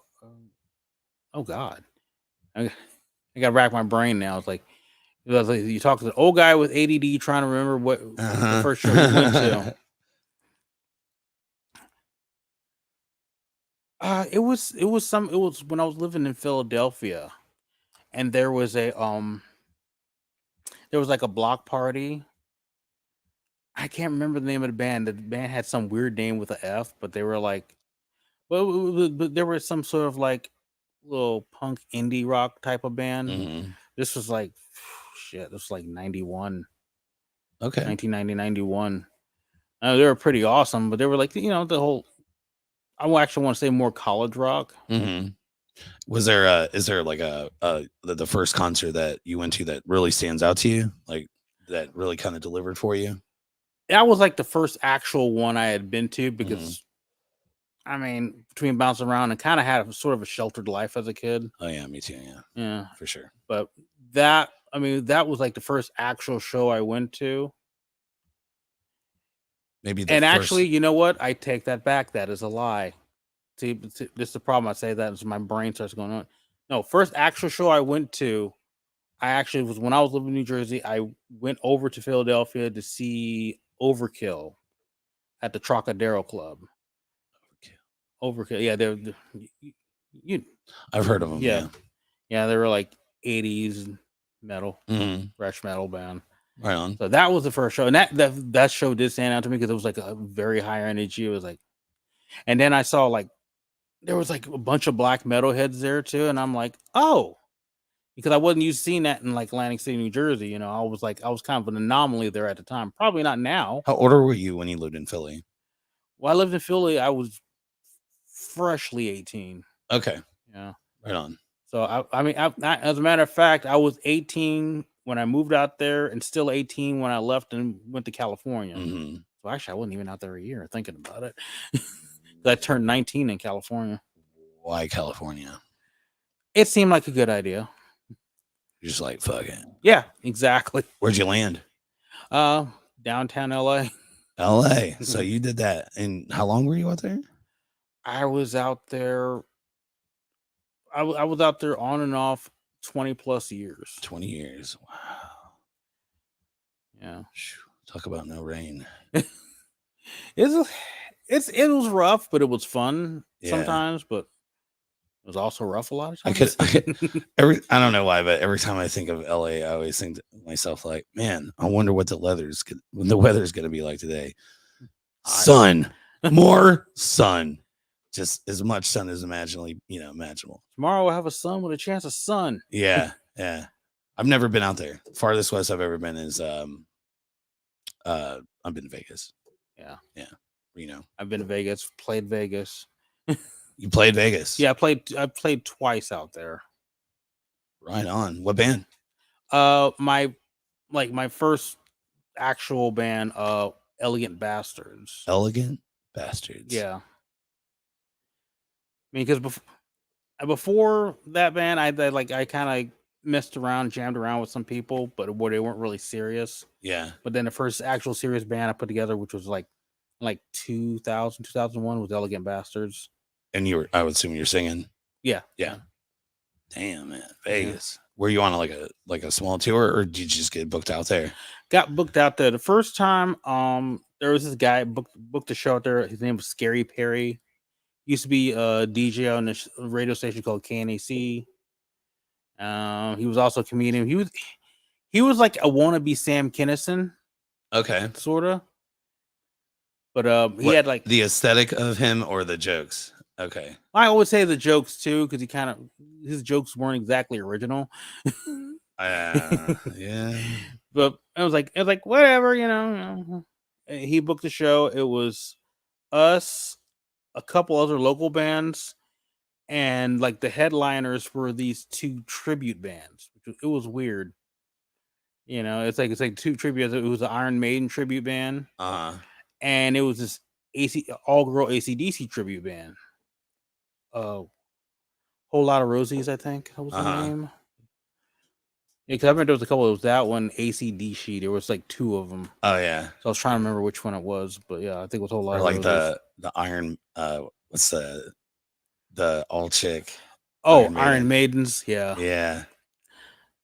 I got to see Alice Cooper a few years ago, and the guitar player for that band plays guitar. I can't remember her name, but I know you're talking about. Yeah. Yeah. She actually left Alice Cooper for a little bit, then she just went back. She's like, you know what? I like playing with Alice. Yeah. I was thoroughly impressed. I thought, say the very least. Beautiful, a very beautiful woman, and an amazing guitarist. I saw her actually at, I was at a show at this place called Bar Sinister. There was some band playing there, and I guess they were friends with her. So she came and did a guest guitar shot with them, and she was insane. I'm like, what the hell? She fucking shreds. Oh, God. Insane. Like crazy. Like I got pretty good tickets to that show too, so I'm just sitting here watching like fucking like damn. I still have yet to see Alice Cooper live. I never have yet. Oh, that's good. I need to see him before we start having to say goodbye to Alice Cooper. Right. Yeah, I saw it was Cooper. It was Cooper and Deep Purple. Oh wow. Yeah, it was dope. It was dope. I don't know how much you get in Deep Purple, but Deep Purple's all right. I've listened to some songs. Like it's all right, but I never got really heavy into them. They were just like, they're all right. Yeah, it's like for me, like Machine Head, it's probably like one of the best. And I know people are gonna say what they're gonna say, but one of the best metal albums out there. So I believe that they are by far, they should be considered one of the original metal bands, but that's my opinion. Right. A lot of people argue that Zeppelin could be dropped in there, maybe, but they got some aspects, but whatever. Everybody knows the truth. Black Sabbath. So yeah. Which it's funny, like have you ever like read into like the whole, like their whole, like honestly, like let's be real, Black Sabbath was shit on hardcore forever. Like Rolling Stone, just every album that they put out, they just shat on them and shat on them and shat on them. but eventually, yeah, but I mean, despite all that, look how how that turned out though. They still can't like they're fucking legendary. Yeah, like, amen. Yeah. Yeah, for sure. Like, I mean, look behind me, man. Like, Ozzy and Randy. Oh yeah. You know, fuck yeah, centerpiece for the show. So, I have an unpopular opinion. Like I love those. I love Black Sabbath, but you know what? I mean, number one, I think everybody's like, "Oh, Ozzy was the best vocalist." Number one, I think every single vocalist Black Sabbath has brought something to the table. Absolutely, I agree with that for sure. But I lean more toward Dio. Yeah, Dio's fucking dope. Fuck yeah. Did you ever listen to Rainbow? Yeah. Fuck yeah. That's what's his name? Fucking badass guitar player. Richie Blackmore. Yeah, I've yet to see him on stage. Now he, like, when I saw Deep Purple, he was not there. Yeah. But man, that would be fucking amazing. But yeah, for sure, like, Dio is probably arguably one of the best lead vocalists. Oh, absolutely. Ever. So, absolutely. Yeah. R.I.P. Yeah. But yeah, for sure. Like, I feel you on that. I feel you. I mean, they had Dave, what's his name? David, I can't remember his name, the lead singer for Deep Purple. I know you're talking about, I can't remember the last Yeah, name. he even did his run with them, and it was pretty damn good. Black Sabbath. Yeah. Was that the Born Again album? I think so. I don't know, man. I'm horrible with names. I know that Born Again album, when I first heard it, I'm like, what the fuck? Oh. Yeah, it was like totally. That's like, it's like people were like talking smack about other singers. I was like, have you listened to that album? Yeah. Definitely whatever Black Sabbath was doing with the switching of vocals, lead vocals, was by far better than what Van Halen was trying to do. That was a hot fucking mess. Yeah. But totally, that's a whole different genre of fucking metal, because that was like the very beginning of like what would become hair metal in the 80s. Yeah. So, but yeah, man, so you got to play out in Vegas twice. That's pretty dope. Yeah. Man. It's pretty cool. Yeah, I mean, both times were interesting. I mean, the first time was a lot of it started fun because we had our own hotel room and everything, and it was like, oh, this is like rock star treatment. This is cool. Did you guys show the TV out the window? No, damn. No, don't do all that now. Did you guys snort ants? No, but it's a funny story about that. I had brought a then friend of mine, a local LA band that I knew, and while we had her there, he was smoking crack in our hotel room when we weren't in there. Whoa! So that's close to like snorting ants. You ever? I like to call it Friday. Have you ever been Friday'd? Friday'd? Like, all right. So in the movie Friday, one of the characters gets tricked into smoking. What do you call that shit? Angel dust. Oh God! You ever get tricked? No. I mean, I think I had somebody try to do that to me one time, and I just, for some reason, had a force of going, nah, I'm good. I don't feel like smoking anything. I'm good. Yeah. I have had it happen to me twice. I had crazy friends. I mean, I still have crazy friends. Let's be real. But when I was like 19, you talked about crack. So only time it's ever happened. I've definitely never actually smoked crack, but I actually did smoke crack one time. And that's because my buddy Derek and I went over and hung out with my friend Vince. And it was going to be Madden night. We were going to sit around and play Madden, which actually I think we were playing ESPN's 2K5, NFL 2K5 or whatever for PlayStation. So this is back in the day. And we smoke a bowl because, weed, smoke weed. Fucking what up, Craig?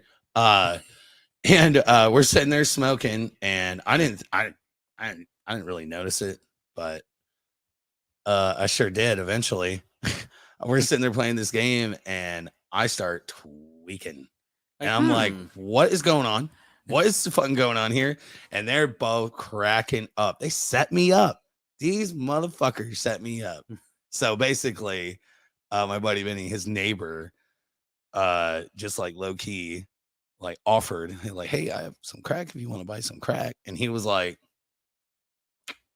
I got an idea.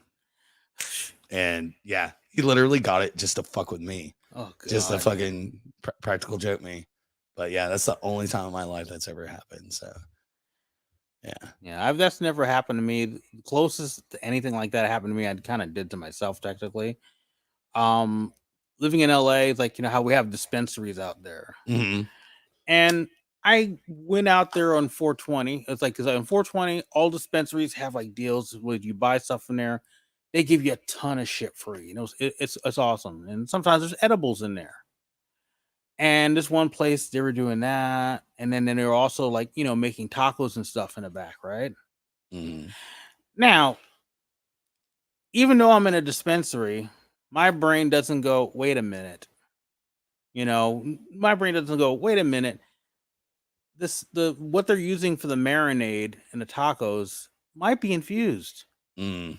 Oh, and also these little thing of corn nuts. Like, oh, they gave me some corn nuts. That's a nice little snack. Let me eat the whole thing. That's no. Oh no. Then go home. I smoke. Yeah. And everything's like okay. I'm feeling pretty good. It's like cool. And then me and my spouse at the time we're heading. I think we're going to Little Caesars or something. Yeah. Yeah, let's go. I'm driving. I'm starting to feel something like, maybe I smoked a little too much. And then everything just started feeling weird. I was like, oh no. You look out the driver window and you're like, is that Neptune? What the fuck? Why is everything kind of looking like a cartoon? And then it dawned on me, wait a minute. I ate shit from a dispensary. Yeah. Oh. Yeah. And by the time I finally got home, number one, I drove like an old lady so slow. I'm like, oh, I don't want to get pulled over. Mm-hmm. My spouse had to help me upstairs and everything. Yeah. I was the rest of the night I barely remember because I was so fucking high. Fuck yeah. Dude. That was great. Oh, man. In retrospect, it's like that was kind of cool, but the second time I did that, I was like, oh, I know what's going on. You know what? I'm just gonna enjoy it. Yeah. Man. Oh, dude. A lot of people have never experienced that level of high off of THC. Yeah. I've been there though. Like I did the same thing. I kind of fucked up, but you just never know until you actually do it. You know what I mean? Yeah. But I came home from work one night and my roommate David Brown, not Dave Brown, but David Brown. Right. He a metal guitar player. I don't know if he's still playing nowadays, but he used to play in local metal bands. Uh-huh. I came home from work and I worked like a 12-hour shift and we were so fucking busy that I didn't get to eat. And I walk in the door, go upstairs. My bedroom door is open and I usually leave it closed, but he left it open. He went in there and he had put a brownie that was bigger than a basic 13-inch plate. And it had a little note on it that said, don't eat this if you have shit to do tomorrow. I ate the whole fucking thing. And man, I don't think I've ever been any higher. And I've done my fair share of like MDMA, shrooms, fucking LSD, whatever. And I was so fucking high. I couldn't move. There were points that I couldn't stop laughing, like I was fucking stoned beyond my gore. But I did that to myself. I read the note. I was high. That was about 9:30 that I ate the whole thing. And I was high until about 11 p.m., 11:30 the next night. I was actually the next night. So that was a Friday. And then I went and shot PRN that night, the following night. And when I showed up to PRN, I was still fucking high from that fucking brownie, dude. So fucking high. But yeah, I basically did the same thing that you did. Like, whoops. Like, oh. And it's like you have that thing in playing in your head, that little sound clip was like, it was that moment he knew he fucked up. Yeah. Yeah. Yeah. What's Chappelle's thing? What was it called? When keeping it real goes wrong. Yep. Yeah. Yeah. Totally did that. Yeah. Yeah. Totally fucking did that shit, man. Like, this ain't nothing. It's fine. I can handle it. Oh God. Have you ever done LSD? I have not. I've been around many people who've done LSD, but I have never done it because I honestly haven't wanted to really trip.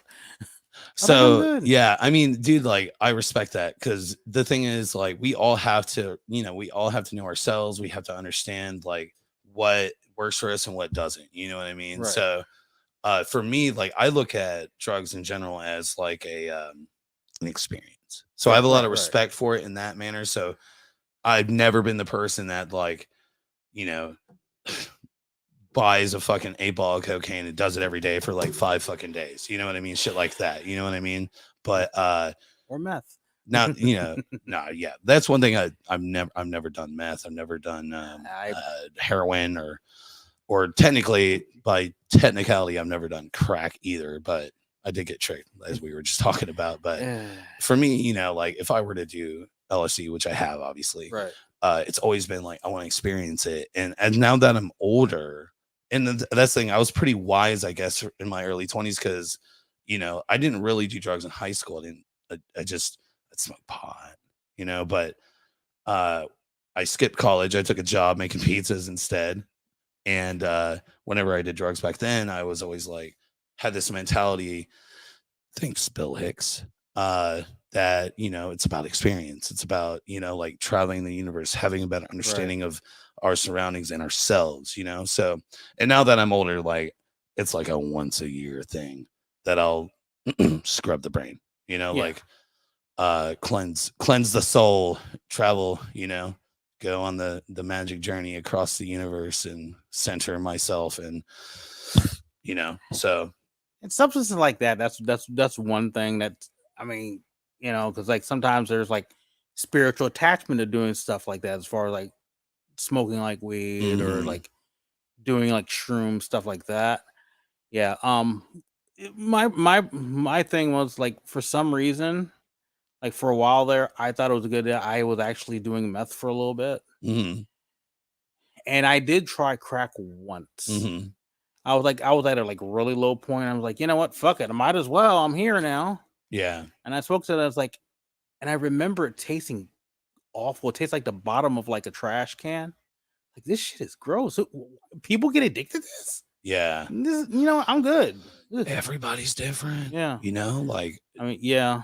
You know, kind of like with weed, like, you know, you got your sativas, you got your indicas, you got your fucking hybrids, right? And they all have a very different effect. Yeah. And then, but here's the thing, everybody's built different. Our chemical balances, all that shit up here, whatever. Right. You know, like I have a very blessed with a fucking amazing liver, you know, like my liver is just whatever. My genetics, my liver is just like, let's roll, baby. Like let's go. Like I just for whatever reason I can handle alcohol at, you know, in a very high rate. But whatever. But everybody's different. You know what I mean? So, and you have to respect that and understand that. But yeah, I've never done that. I would assume that was fucking crazy, right? Yeah. Yeah. I and actually I was like, when I smoked it that one time, I didn't even get high off of it. I don't think, or maybe I did and didn't realize, but the taste threw me off so bad I didn't even notice it. Right on. Yeah. But then, well, I'm glad that you could have that experience and not experience what the majority of most people would experience as a hook. You know? Yeah. I mean, I was already bad enough like doing meth for a while, because I was like that. You know, I was doing that on and off for a few years. You know, and then finally I just said, you know what, I don't want to do this no more. Yeah. You know, I was like, looked at my ex who was still doing it. I looked at the people that hung around that did that, and I'm like, you know what? I'm gonna use you as a reason why I shouldn't be doing this shit anymore. Yeah. Have you ever lost anybody to anything along those lines? Yeah, I've lost a lot of people, mostly to heroin. Yeah, that's the killer right there. Like there was this one girl I knew, like she had her kids. We were like, actually, it was me and my ex-wife at the time. This is like the early 90s.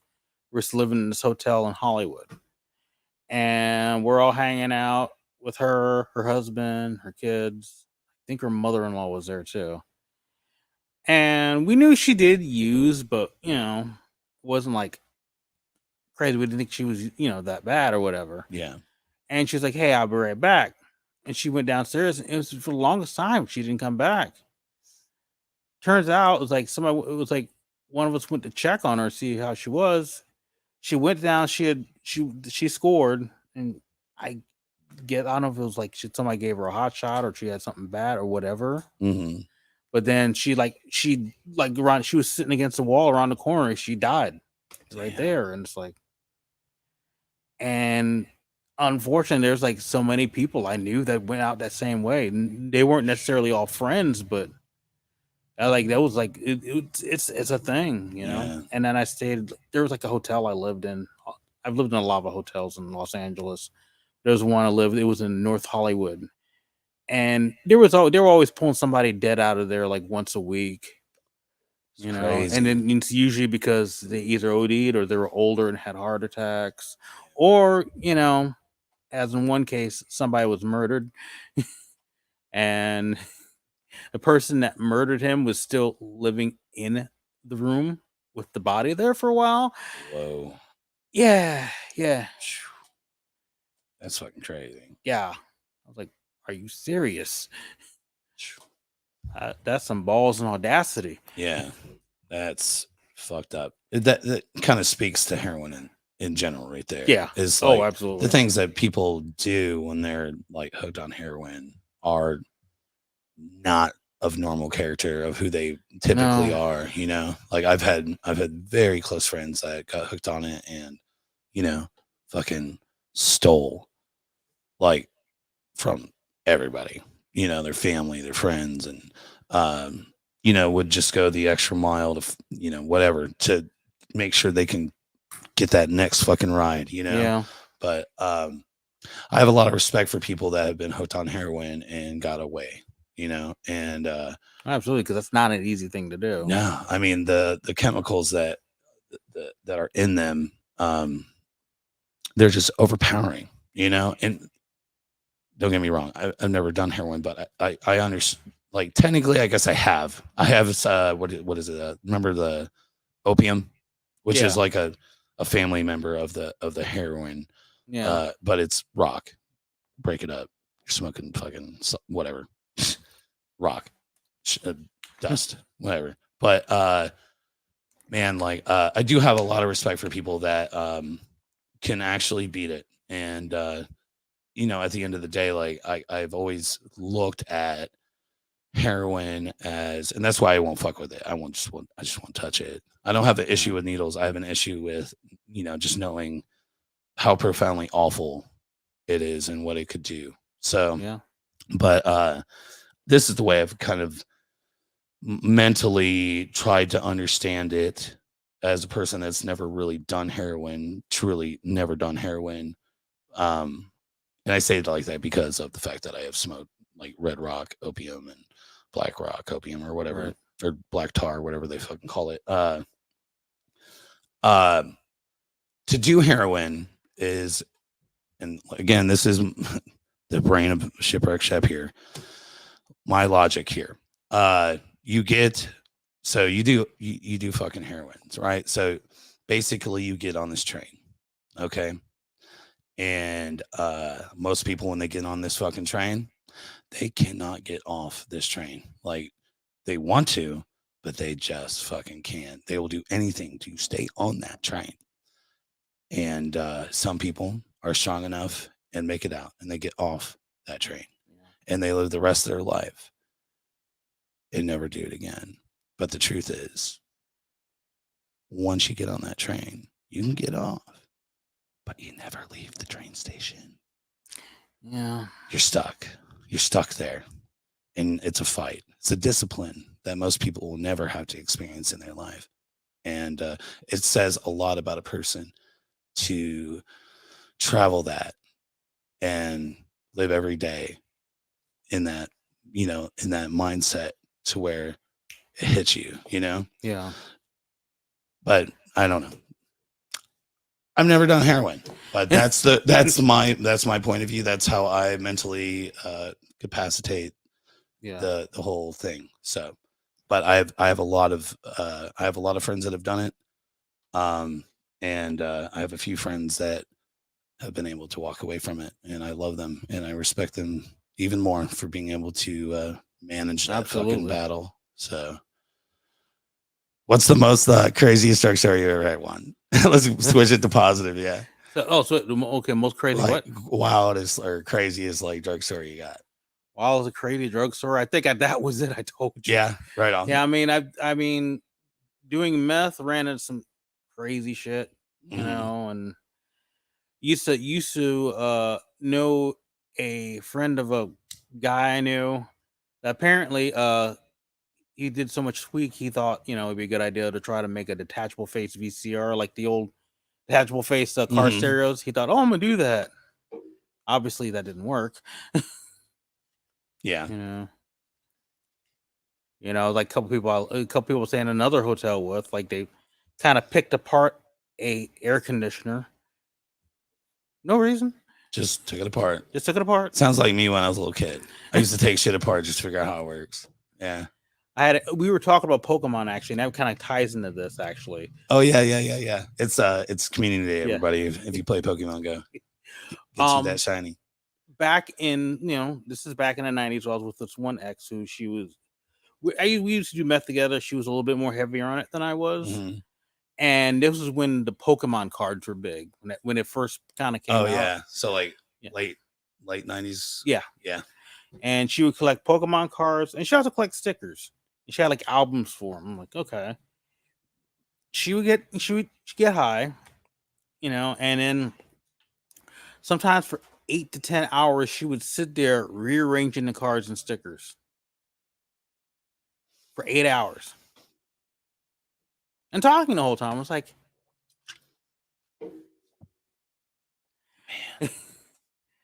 I don't know. To me, like if I'm gonna get that fucked up, I'd rather have like a notebook in front of me, but to each their own, you know? yeah. Write some shit out. Yeah, I mean, it's like a lot of times when I was getting high, I was doing stuff. I was like drawing or Hell yeah. trying to write stuff. Artistic, yeah. Yeah. Making the best of the experience. In Right. A way. You In know. a way. Or it's like she's talking. I'm never remember one conversation that she had, but she was into it for those whole 8 hours. Yeah. Hell yeah. So yeah. So we were talking earlier about like your first concert, Mhm. right? So like that you went to, not necessarily played or whatever, but is there a concert that really stands out to you in your life that like monumental, like that you've been to? Oh, there's been a few. I mean, I remember I saw like Iron Maiden. It was like during a No Prayer on the Road tour. So you're like big time. I'm starting to catch that you're like big time Iron Maiden fan here. Yeah, I'm pretty big. Yeah. Let's see. I mean, there's been just some shows I mean, there's been a lot of shows I played and like people I've opened up for has been amazing. It's like there's one time I played the Whiskey a Go Go. I had another band, Blak, which was previous before Black Sunday. That was like in Los Angeles, Mm-hmm. and it was like 2013. We opened up for Udo. He's a vocalist for Accept. Mm-hmm. Then he's been doing like solo stuff for years and everything. And then we opened up for him, and he's like he looks like this little old man. Of course, he's always looked like that. Even when he was young, he's looked like a little old man. Mm-hmm. And I remember after number one, we played the show. It was amazing because like we played to a bunch of metalheads. Yeah. And we were like the sort of horror punkish band, and they dug us. Hell yeah. You know, and we actually at that time we were covering Misfits songs, so Nice. so that helped make things go over well too as well. Hell yeah. And then seeing like this little old man when they came on, Udo, he gets up there and he's still belting out like it's fucking 1981. And it's just like it's like this little old man's just such a fucking beast, and like the whole band, it was amazing. Hell yeah, that's awesome, man. Have you so outside of Accept, are there other bands that you've opened up for that you really like? Hell fuck yeah. There's a lot. I'm trying to think. My brain once again, because the problem is like sometimes the ADD kicks in, and sometimes I was like, I have a whole bunch of stuff going on. Well, hey, at any point, man, if something pops in, just fucking drop it. That's what I do. I just fucking like, oh shit, drop it. Yeah, I'm trying to do that. Well, I'm trying not to interrupt at the same time. Yeah, it's a whole thing. Yeah. I feel you. Like I try not to over talk, but we're having a conversation, so we gotta go back and forth. But yeah, I feel you. Yeah. But yeah, there's been a lot of shows we played at the Melv. Like a lot of bands. Like I remember we opened up for the Men That Will Not Be Blamed for Nothing.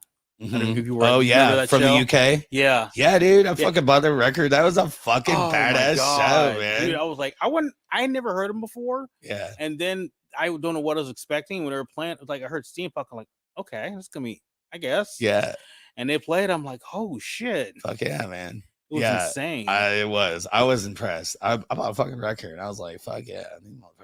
Yeah, I think that was the same night DOA played too, right? Oh, Wasn't it? Dead on Arrival. Yeah, Yeah, yeah, yeah. And they put on a great show, but I was like, the men will not be blamed for nothing was the most memorable part of that show. Mhm. Fuck. man. Yeah, like, dude, like the Mel over the years. It's one of the reasons why they've been so successful. I won't get into my whole feelings on why they are so successful, but dude, like, I'll never forget. I was going to shows pretty consistently there. This is back when I was doing zines with Lazy Boy, Nick Jordan, Sticks and Stones, Right. and they had booked a band from Greece, and I think it was them, Gitmos. Can't remember who else was on that bill right now. I actually have the flyer, the poster somewhere around here in this garage, but a band from Greece called oh shit. Wait a minute. Oh, there it is. Barbed Wire Dolls. Oh And yeah, I was like, Barbed Wire Dolls from Greece. yeah, I did not know. yeah. I thought they're because I've They're heard of Greek. them. I've listened. I've Yeah. heard music from them, but I thought they were like from the States here. I didn't know they're from Greece. Yeah. Oh. Yeah, they're from Greece. So I learned something today. Yeah, they yeah. Oh, so since you said I could do it, jumped in. I remember another band, Children of October. Hell yeah, dude. Oh. Oh yeah. Love that fucking band. Like I remember one night we played with them and the Independents. Mhm. That was a fucking awesome Man, show. we could literally sit here Yeah. until tomorrow and just run over to fucking badass shows either played or either watched, Yeah. Fuck yeah, man. I love that band though. Their drummer's fucking that's like one of the best Oh, drummers he's ever. insane. Yeah. I think Blisket's playing again, so he's like so they're doing that again now. Mhm. Yeah, dude. Fuck yeah, man. But there's a song by Barbed Wire Dolls that's always stood out to me. It's called Slit. I think it's the second song on their like first major album that they did, but it's like get up, get up, get up, get up, get up before it's too late. You got to stand up, stand up, stand up. This is your escape. That's what it's called. It's called Your Escape. The album's called Slit. My bad.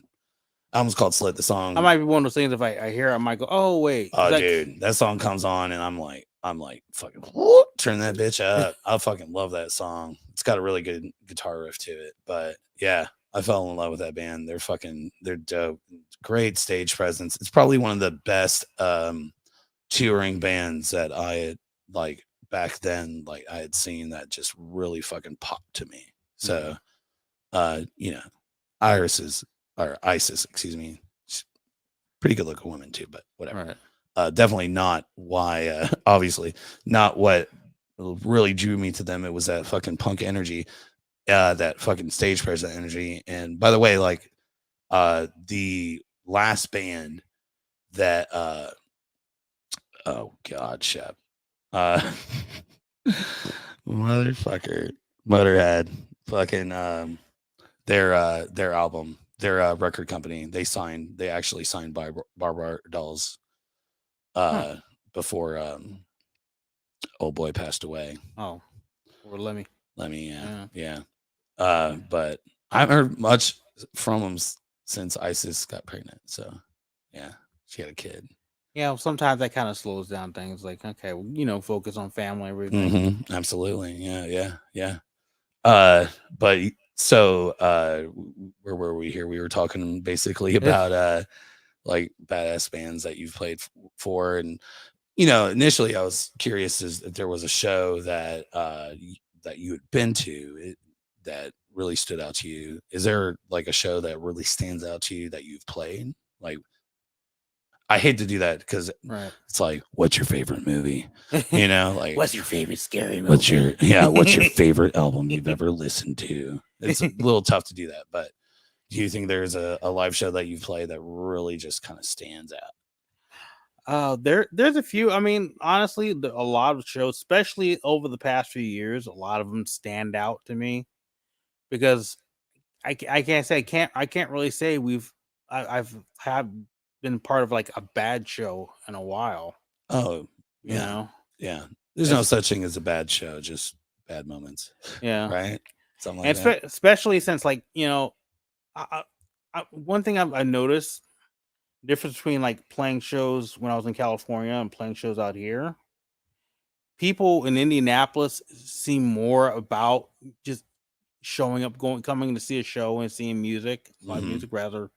In California, it's like people would show up for the band that they wanted to see and they'd be gone before the next band's on. And it's like, cool. It's like over here, it's like people actually want to check you out. And Yeah. if they're into you, they'll let you know. And it's pretty awesome, We've had our phases. Yeah. And he's had his phases. I definitely wouldn't have started Chop Liver if we didn't have those phases. So that was kind of like the idea behind it. But yeah, Right. I could definitely see that. Like we definitely have that go out and party and support. I hate using the word support, but whatever. People actually do stick around and watch the bands, and yeah, it's a beautiful thing that we've got here. I think one of the most recent shows that we played at Dead Souls Gothic Lounge with the new lineup. Half the new lineup, because that was before we got everybody else in the band. It was just me, Valen, and Alice.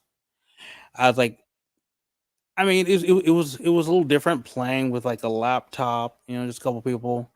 But I remember there was like because I have like a couple songs a little bit more, dancey-ish, I guess. Mhm. And it was a weird feeling. It's like we're playing, and all of a sudden I'm seeing people kind of dancing to the song. Like, huh, that's kind of new to me. It was cool. Oh yeah. And it's like that's what I love. Like when I'm playing a show, if we're playing music, if people like are into it and they're like really into it. Oh yeah. Yeah.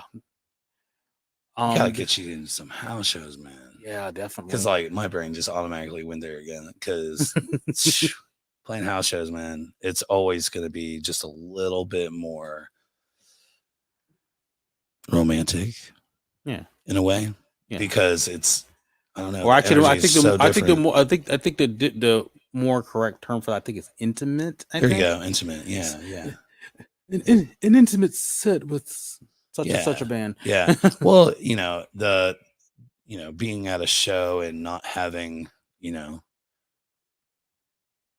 necessarily, I don't know how to put it. There's not as many rules to follow, Yeah. You can like walk around with a half gallon. You can probably do a line of cocaine anywhere the fuck you want, that energy automatically, like it's more wild than going to a venue. So yeah, we're gonna play a show together, man. Oh. That's what we're gonna do. I'm gonna get you in a fucking basement. I'm down for that. Fucking play a show, dude, for real. Yeah. Not sure if I can ask this on while on air, but I'm gonna ask anyway. Yeah, what time is it? Oh, let's see. We've got about a half an hour left. Okay, cool. Yeah. Cool then.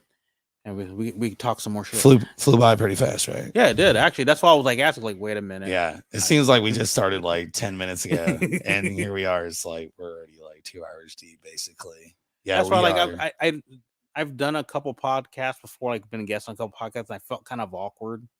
I know, like right now it's kind of cool because it's like we're just like shooting the shit. Exactly. Cool. I like that. Yeah. Yeah, that's why I do. Yeah, it's like the lab. Like having fun, just shooting the shit. I did my friend's podcast like a few months ago. I wasn't as awkward, but it was still awkward still, Yeah. And there was a couple before that I was just like, yeah, sure, yeah, okay, yeah, I did that. Yeah, the only time that it gets awkward doing these chopped liver podcasts is when it's like, where do we go from here? You know what I mean? But that's the thing is like, there's always we're just hanging out, having fun, shooting shit, Yeah. So, but so with that being said, we are kind of running down on time, and there is a lot that I have not covered. We can do a lightning round. Oh yeah. But there's one subject for sure that I really wanted to fucking dive into with you, but I want to make sure before we get into probably my favorite subject. Let's see. Covered that.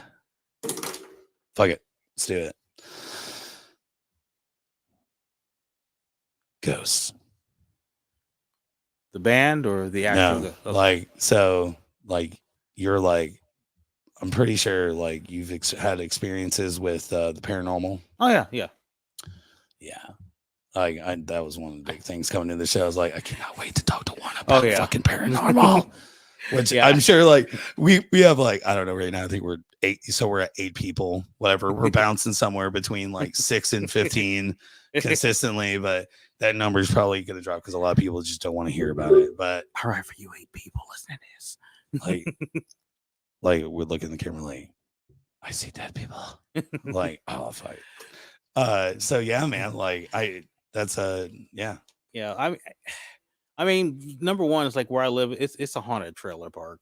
Oh no shit. Yeah. So you're like in it right now. Yeah. You're In it. experiencing. I mean, activity and stuff like that is nowhere near as what it used to be a few years ago. It's calmed down. Yep, that's. I did it. Maybe it was a ghost, dude. Somebody left this lighter here, just so you guys know. This is not my lighter. Somebody left it here, and I missed. There it is. Fuck that lighter. You got rid of the kiss lighter. Mm-hmm. Kiss lighter because of the pyrotechnics. You ever seen Kiss? Not live. I've seen him. I've seen shows, but not live. And yeah, I'm not a Kiss. I'm not as big of a fan. Kiss. I used to like Kiss a lot when I was younger, but nowadays I'm like, Hey man, I fuck with that. I was made for loving the disco Kiss. I actually have another unpopular opinion. Oh, sweet. My usually it kind of goes because people ever like rant and rave about like the whole makeup years Kiss, like, oh yeah, he's really like the unmasked years were the best years. Bruce Kulick was a better guitar player than Ace Frehley. All right. Eric Carr was a better drummer than Peter Criss. And they did better albums. Revenge, which was like one of the last albums that they did before they started doing the reunion thing, was like one of the best albums they fucking did. Right on. So yeah, I saw Kiss with Def Leppard and I don't know who the fuck else. I don't know. It was years ago. I like one. Luna did a social media thing on Facebook.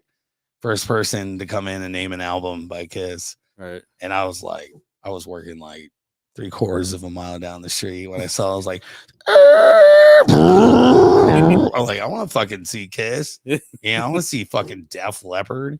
So I went and saw them, and yeah, they put on a hell of a fucking show, man. It was dope. Yeah, it was dope. Oh, they put. I mean, I don't doubt they put on a show for us. They definitely entertain. Mm-hmm. Yeah, the pyrotechnics were cool, but Def Leppard stole that fucking show right out from under Kiss. They fucking crushed ass. Yeah, it was really good. But were we? Before my lighter, or not my lighter. Oh yeah, because we were talking about a Kiss lighter. We weren't talking Ghosts. Yeah, not the band, the actual Ghosts. Yeah, I like the band, but we're not. Oh, you do? Ghosts. You like Ghosts? Oh, I fucking love Ghosts. Right on. All right, cool. I tried. I just a lot of people. They're one of those bands you either really like them, you're mad about them, or you hate them. It's kind of funny when people get pressed about. Like it's like the worst band that ever happened to metal. Like, oh, God, shut up. What? Are you sure? I don't know. I feel like more people hate on Avenged Sevenfold than the Ghost. Well, I mean, rightfully so, but that's besides the point. I'm not a Avenged Sevenfold fan. I stand behind it. First of all, I don't hate any music, period. I love all music. But when their drummer died, man, that band fucking died. So their first couple albums are fucking good. And that's my opinion. But once he died, game over. He wrote most of their music anyway. So, but anyways, digressing. Yeah, we will eventually talk about paranormal people. It's gonna happen. But we just keep, whatever. But yeah. But yeah, you ever had any crazy experiences? So many. Let's see. Many. Hell yeah. See, Los Angeles. Also, it's just best to say the whole city's fucking haunted because there's so much history and there's so much dark history there. Mm-hmm. It's like you can't walk around Mulholland Drive or in the hills without feeling something because there's always like somebody was murdered there or bodies are dumped off there. Or, mm-hmm. or just even before that, just going back, a couple centuries, like all the shit that could have happened up there, Mhm. It's like it's so much. There's one hotel I was living with this one girl I was with for a while. Um, it was that same hotel I told you, but actually, this kind of ties in that hotel that I told you about where they were kind of pulling somebody dead out of there every week almost. Same hotel. I remember for a while there. This was probably like 94, 95. We're there, and for a while, every night, stuff would get knocked off of shelves. The microwave would just come on, and Mhm. and after a while, it just happened for like about a week or so. Shit just fucking just getting thrown out the cabinets, the microwave going off at random times. And I remember I was more upset that I got woken up, but I was just annoyed. I wasn't scared. And I just screamed like, "Will you fucking knock it off? I'm trying to fucking sleep." Mhm. Never fucking happened again. They listen. It's like, God damn, when Juan established dominance. it's Hell yeah. like, how are you gonna scare a ghost? What the fuck? I guess when I don't get it to sleep, I get cranky. Even the ghosts are like, all right, fine, sorry. Like, Shit. you need to fuck off. Like, fuck off right now, please. Like, I'm trying to sleep, motherfuckers. Like, all right, fuck. Yeah. Don't be so rude. You ever heard disembodied voices? Sometimes I've heard stuff. But to be fair, I'm not sure if that was just maybe like auditory hallucination or Oh yeah, for sure. just maybe mental illness. But I've thought I've heard things. Sometimes I've thought I heard my name. Yeah. Oh yeah. Great example of like not mental illness, not craziness, not hallucinogenic moment. What's up, Billy? Billy Johnson just chimed in. How you doing, Hey, brother? what's up? So fiber. Well, now it's Satellite Tiger, but we had a fiber practice back in like 2013, and Dennis and Nick had just shown up, and quiet house, just me and those two sitting down at the bar in the basement. This is the shipwreck, by the way, off of Raymond Street, for those that remember. Just three of us, man. There's no TVs on. We haven't started playing or anything. We're just chilling in the basement, and so we hear this fucking voice yell down the stairs, go, and with like a question mark at the end saying, "Hello?" And literally, I'm behind the bar, and they're in front of me, and they're sitting on a stool, and they both lean back, and they're like, "Hello?" We all heard it. We all heard hello. And Nick went upstairs, and there's nobody fucking there. Nobody fucking there. And no explanation, but the next like 6 to 8 weeks, weird shit just kept happening. And I was by myself one day, and I was in the living room, and I heard a female voice. And by the way, that was a female voice that came down the stairs. Doors were locked, by the way. When we locked the doors. There's nobody in the house when that hello came down the stairs. But I heard a female voice come from the other room, and it was a full-on sentence. And I was like, "What did you say?" And it did it again. And it asked the question. I have no idea what it said, but it asked it again. I heard it. And I literally like stood up off the couch, and I walked out the front door, and I sat on my front porch, and I called my sister in Ohio. I was like, "You're not gonna believe this shit." I was like, it startled the fuck out of me, but whatever.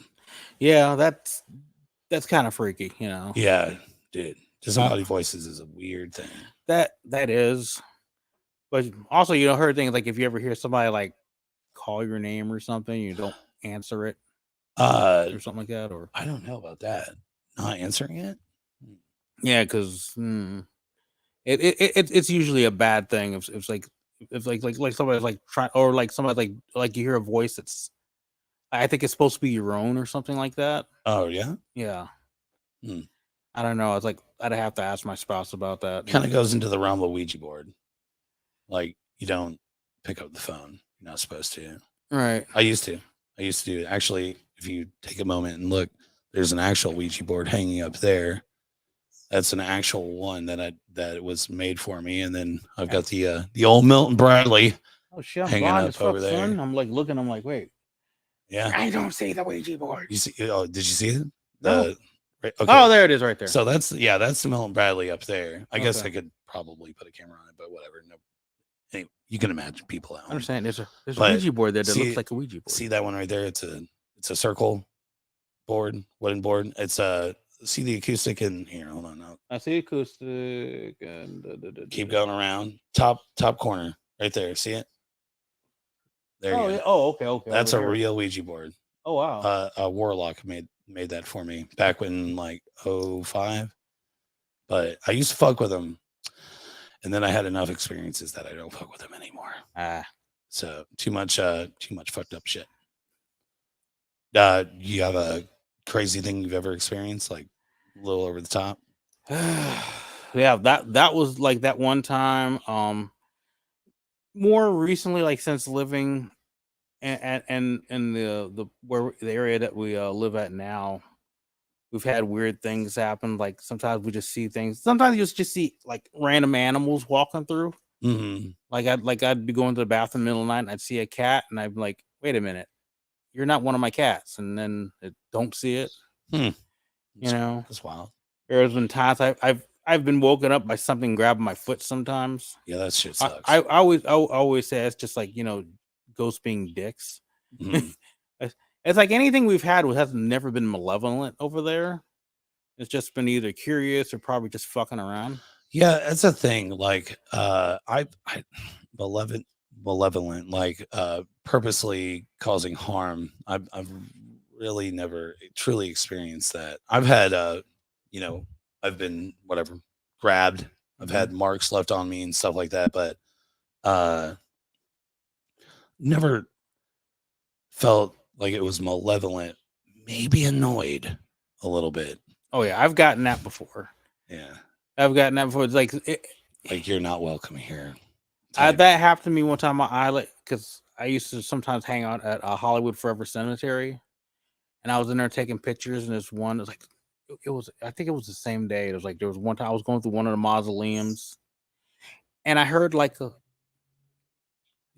birds. Yeah, I'm like, wait a minute, just keeps like popping through. Yeah, but there's like I heard like it's not like one of those like a little tiny little like toy box thing, those little musical thing, and I'm like, fuck is that? And then I walk around and I'm trying to follow the sound, and the only thing I seen was just like a random like little toy bear sitting in the corner by one of the whatever you call the museum, wherever the caskets are. Oh, okay. Yeah. There's an actual word for that, and I can't think of it right now. But yeah, and then I was going through another mausoleum, and I just got this feel. I just got that feeling I was not welcome there. It was just like you start getting that anxiety, coldness feeling, like something was like get out. You can just feel it. I'm like, okay, you know what? I get you. Sorry, just taking pictures. My bad. I'll leave you alone. Yeah, that energy is it's definitely I've definitely experienced it. I've definitely in my time have very rarely, but I've walked into a house or like go and hang out with a friend for the first time or whatever, and you just catch that like something's up. Yeah, that was like that with the ex's house. I mean, nothing ever happened. It just didn't feel right. Have you ever had any experiences here in Indiana? Well, yeah. The stuff I told about, like where me and my spouse live at. Okay, I wasn't sure if that was in Cali or here. No, that's here. Yeah. Okay, right on. Just it hasn't been anything like recent really anymore. I think a lot of it because we have like a lot of like land in the back. So I think there's like leftover stuff there, and I've done ghost hunting through there. I actually have a couple videos. I have one. Hell yeah! I actually got one where I actually did get one EVP. It was me, a friend. Well, I mean, a friend of mine's kid. We were kind of like ghost hunting through the back area, and she was asking questions. She asked like, "How many of you there? How many of you are here?" And in the video, you could hear somebody in the back. You hear somebody say 6, and it wasn't any of us. Nice. And it was fucking clear too. I was like, "Oh shit." Yeah. So, how long like the ghost hunting thing? How long have you done that? I've done it on and off, probably about like 15 years or so. Hell yeah. On and off, but I'm not like heavy serious into it because Mhm. it's a matter of time. And I have this thing: if I'm going to go ghost hunting, I will not go by myself. Like the closest I did was like, and actually I wasn't even ghost hunting. I was just hanging out in a cemetery during the daytime. So, but it's like on like anything like that, I'm not doing it by myself. Like how you have the videos of people doing urban exploration or ghost hunting and doing it all by themselves. I'm like, you stupid. I ain't doing that. I mean, I'm not so much worried about the dead. I'm more worried about the living. Yeah. Oh yeah, for sure. Yeah. Like I ain't worried about like if there's a ghost or demon here. I'm worried if there's a crackhead with a knife or a gun. Yeah. I feel that. Yeah. Yeah. Yeah. I've definitely done my fair share of ghost hunting type scenarios. My buddy, so Nick Jordan, Yeah. Tight Like a Tiger, Public and Sex Blanket. Dude, he's seriously like he had a whole show. Like he used to do ghost hunting and stuff like that. But prior to meeting him, I had probably been ghost hunting. Oh man, I don't know, like 20, 30 times. So oh damn. Yeah. Tons of experience in that. And by far always the worst decisions I've ever made were at fucking cemeteries in the middle of the night. Well, it's kind of one of those things where you're just asking for it right there. Yeah, pretty much. Yeah, that's why I don't fuck with Ouija boards anymore. I mean, I have them. They're here. Having them and using them are two different things. Right. It's like picking up the telephone. Yeah. In a way.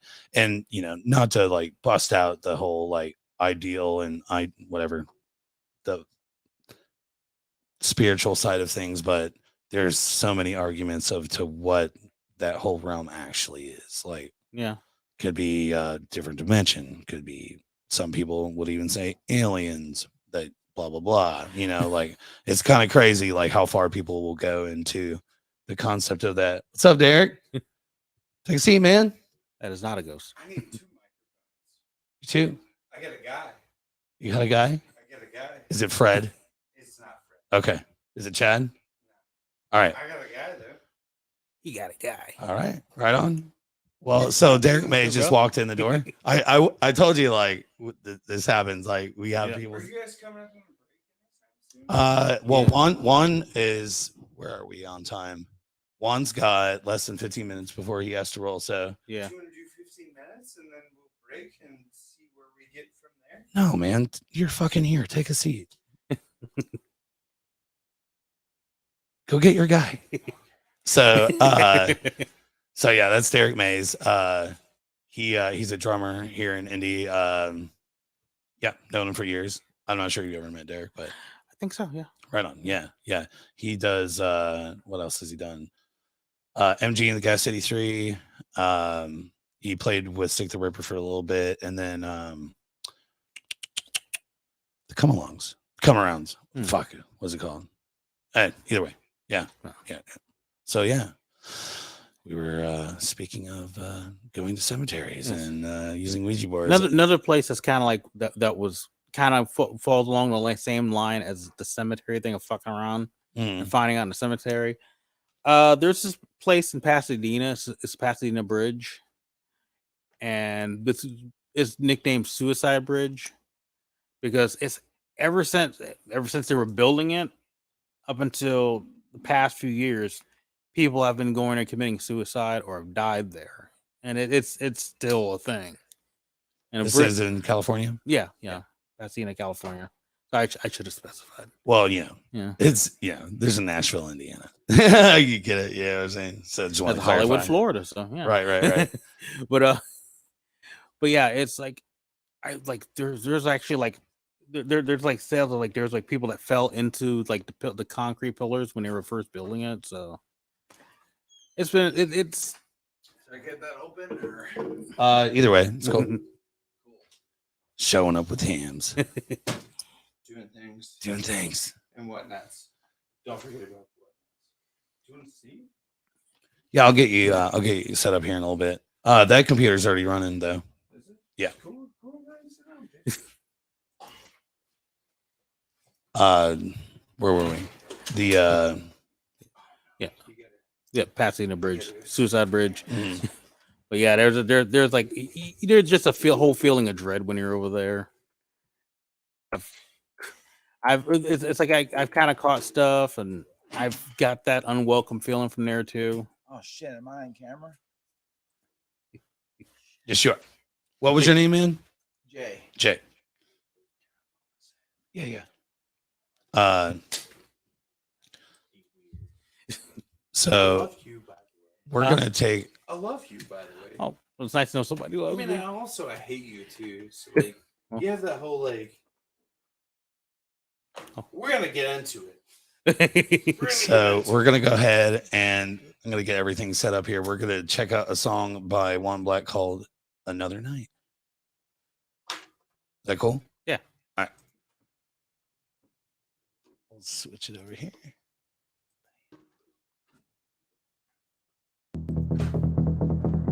Sure. Can I run to your bathroom? Yep. Okay.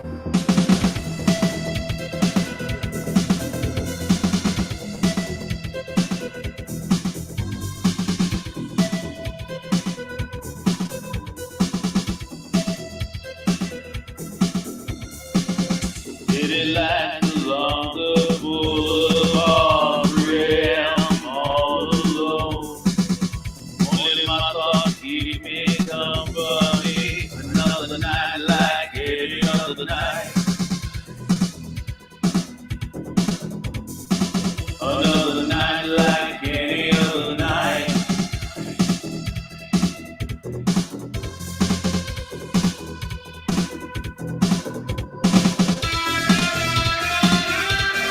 Here comes the rain. Here comes the rain. Here comes the rain.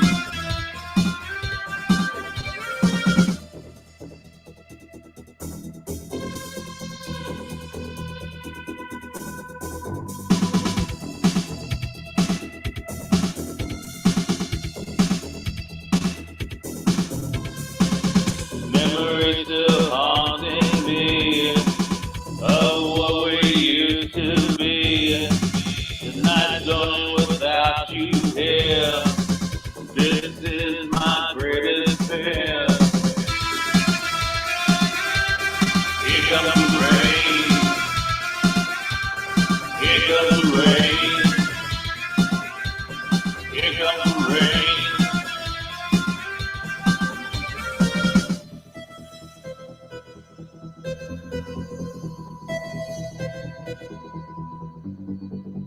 As the drops fall rain down, down, down. As the drops falling down, down, down. As the drops falling down, down, down.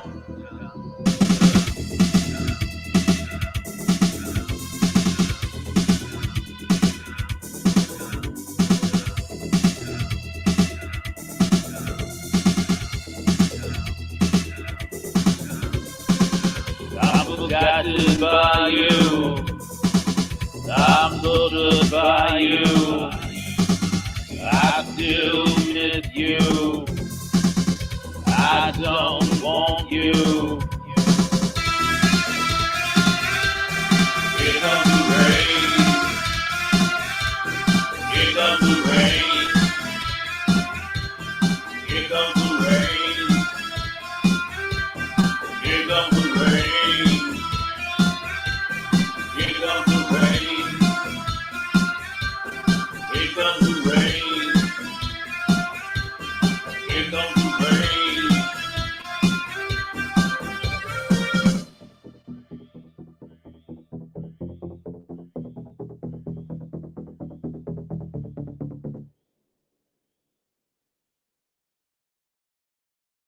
And we're back. All right, y'all. So got a couple piss breaks going. I've got Jason with us. Derek, Rod. So you're playing drums with Derek now? Is that right? Pretty much. Right on. Hell yeah. So Derek mentioned that you were in. So what bands have you played in, man? I'm originally from Miami, Florida, Mhm. and I play with a group called Fuselage. I've Hialeah, Okay. Florida, and and then I play with a group called Johnny Sex Fucks and the Flesh Rockets. Nice. Pretty good. Hell yeah. Hey, pull that mic in just a little bit more for me. Oh, okay. Right on. Can you hear me? Yeah, yeah. I Okay, just good. want to make sure we can hear you. Oh shit. Turn you up a little bit too. There you go. Can you hear me now? Yeah, you're good. Okay. I can't hear you, so Oh, you can't? Oh shit, Nope. man. Hold on here. Let me fix that for you. How about now? nope. Oh, interesting. Not sure why it's doing that. I can't hear you. Yeah, well, I'll get that here, figure it out here in a little bit once Derek and Juan come back in. So I said Fuselage, and then Johnny Sex Up and the Flesh Rockets, and then the last band I played in was called Ride Agents, and we were a 305 punk band from Miami. Mhm. And what was the question? Oh yeah, like what bands have you played in? That pretty much that. And then I moved to the northern part of Florida, and I played with a group called the New Alliance. Mhm. It was just a cover band. Yeah. So, and that's the last band I played with in Florida. And then I moved up here to Indiana and played with a band called 20 Side. And then I met Derek Yeah. there. Right on. How long have you been in Indiana? 3 years. 3 years. Yep. Right on. How do you like it? Pretty good. Hell yeah. Pretty good. It's different, but it's pretty good. So what kind of music are you playing with Derek? Just starting out right now. You know, we're trying to figure out what's the style of music you want to play. Yeah. Yep. And you're a drummer? Yeah, sure. Right on. How long have you been playing drums? Since I was 13. 13. Yep. Right on. So what got you into it? Like what inspired you to be a drummer? Well, first I played piano, and then I started playing guitar, and then I started seeing drummers and all that. I was like, you know what? I can do that too. I want to try that out. And I started playing drums. So it was just an interesting instrument to play, but it's a pain in the ass. Oh crap. Yeah. Playing and all that. So what's your name, bro? I'm Shep. Shep. How Yeah. you doing, man? Juan. Juan. How you doing, bro? Nice to meet you, bro. What was your name again? Jason. Jason. Nice to meet you, bro. Likewise. So Juan is in a band here in Indy called Black Sunday. Yep. He so kind of like to run over, like to catch you up on what's been going on. So Juan just started a Patreon right yesterday. Yeah. In the last couple of days. Yeah. And he's got some solo work coming out. His band Black Sunday just played Punk Rock Night a few weeks ago, and he's also working on like a comedy project as well. So Right. yeah, for sure. But you guys just walked in. We were talking about paranormal, so ghosts and all that stuff. So yeah, experiences. Yeah, but yeah, fuck yeah, man. So Jason, I need to actually change that on the screen here. Huh. Frenchie, do you want to like, I don't know, sit in front of the camera, in front of a mic? Hell yeah. So yeah, Jason is just recently moved here from Florida. He plays drums with Derek, and he's played in several bands down in the Miami area. That's what you guys just missed. If I can Hello, there it goes. I'm here Oh yeah. doing things. Welcome to the You can see me on the screen. the That's last where we're at. ever episode of Yay, the team! Mixed Nuts. Weird. My keyboard is not working. But That episode was miserable, by the way. I will say that it was absolutely miserable. I was absolutely trying to stress people to the max, and like It's funny because just earlier I was like trying to stress him to the max and be like, "Oh, who do you have? What are you doing here? So Talk you about your bands, bitch. Come Oh, on now." so you're one of those guys like to push buttons. I'm Oh. that asshole. Oh, you are Yeah, the okay. That's my jam. Okay, yeah. so yeah, we're not That's gonna what get I along.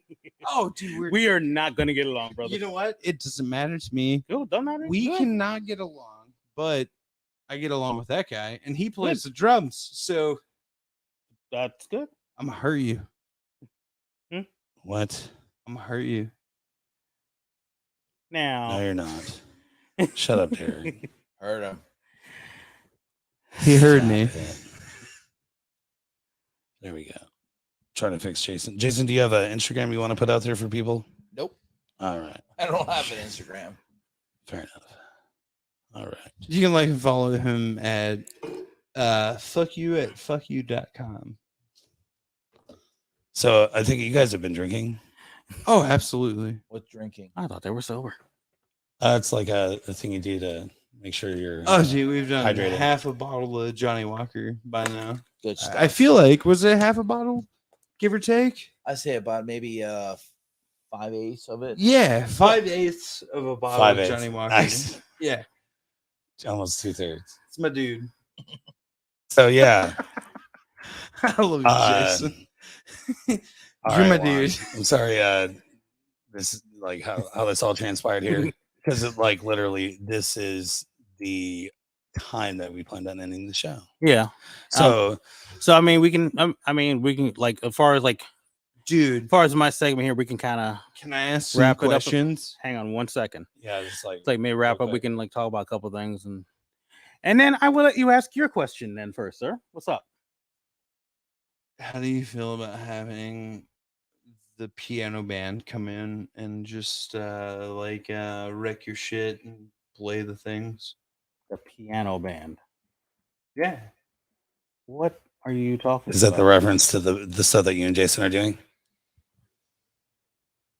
Maybe. Okay. Sing us a song, you're the piano band. Yeah, like literally, that's like the first thing that came to my head too. I was Right. like, I went right to yeah. Fair enough. So you're Billy Joel? I wish. Unlike him, you did start the fire, right? I did. It's I did. always Yeah. been Yeah. a I did. I didn't start a fire. I started an explosion.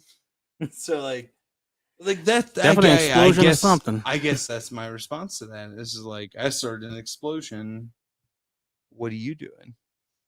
podcast, hanging out with Shep. So yeah, Talking to some guy who likes making explosions, probably in What his do you guys pants. talk about usually, huh? so far what have we covered? We've covered drugs, sex, rock and roll, Yeah. paranormal. Yeah, we went through the whole bit. Yeah, Did not cover the culture of sex, drugs, and rock and roll. maybe a little bit, but I watched it, bro. I watched it. right on. So you I've guys been are watching it. Yeah, that's the thing. chilling out, Yeah. watching the We're doing the podcast from thing. afar. Jason's like slightly amused. I feel like he's high on stress right now. No. Oh, Well, dude's I'm high on never- all the time, but I'm just listening to what you guys talk about. And I'm just trying to figure things out. Your shirt This says motherfucker- high on stress. This That's motherfucker why I has said it. never been on a podcast before.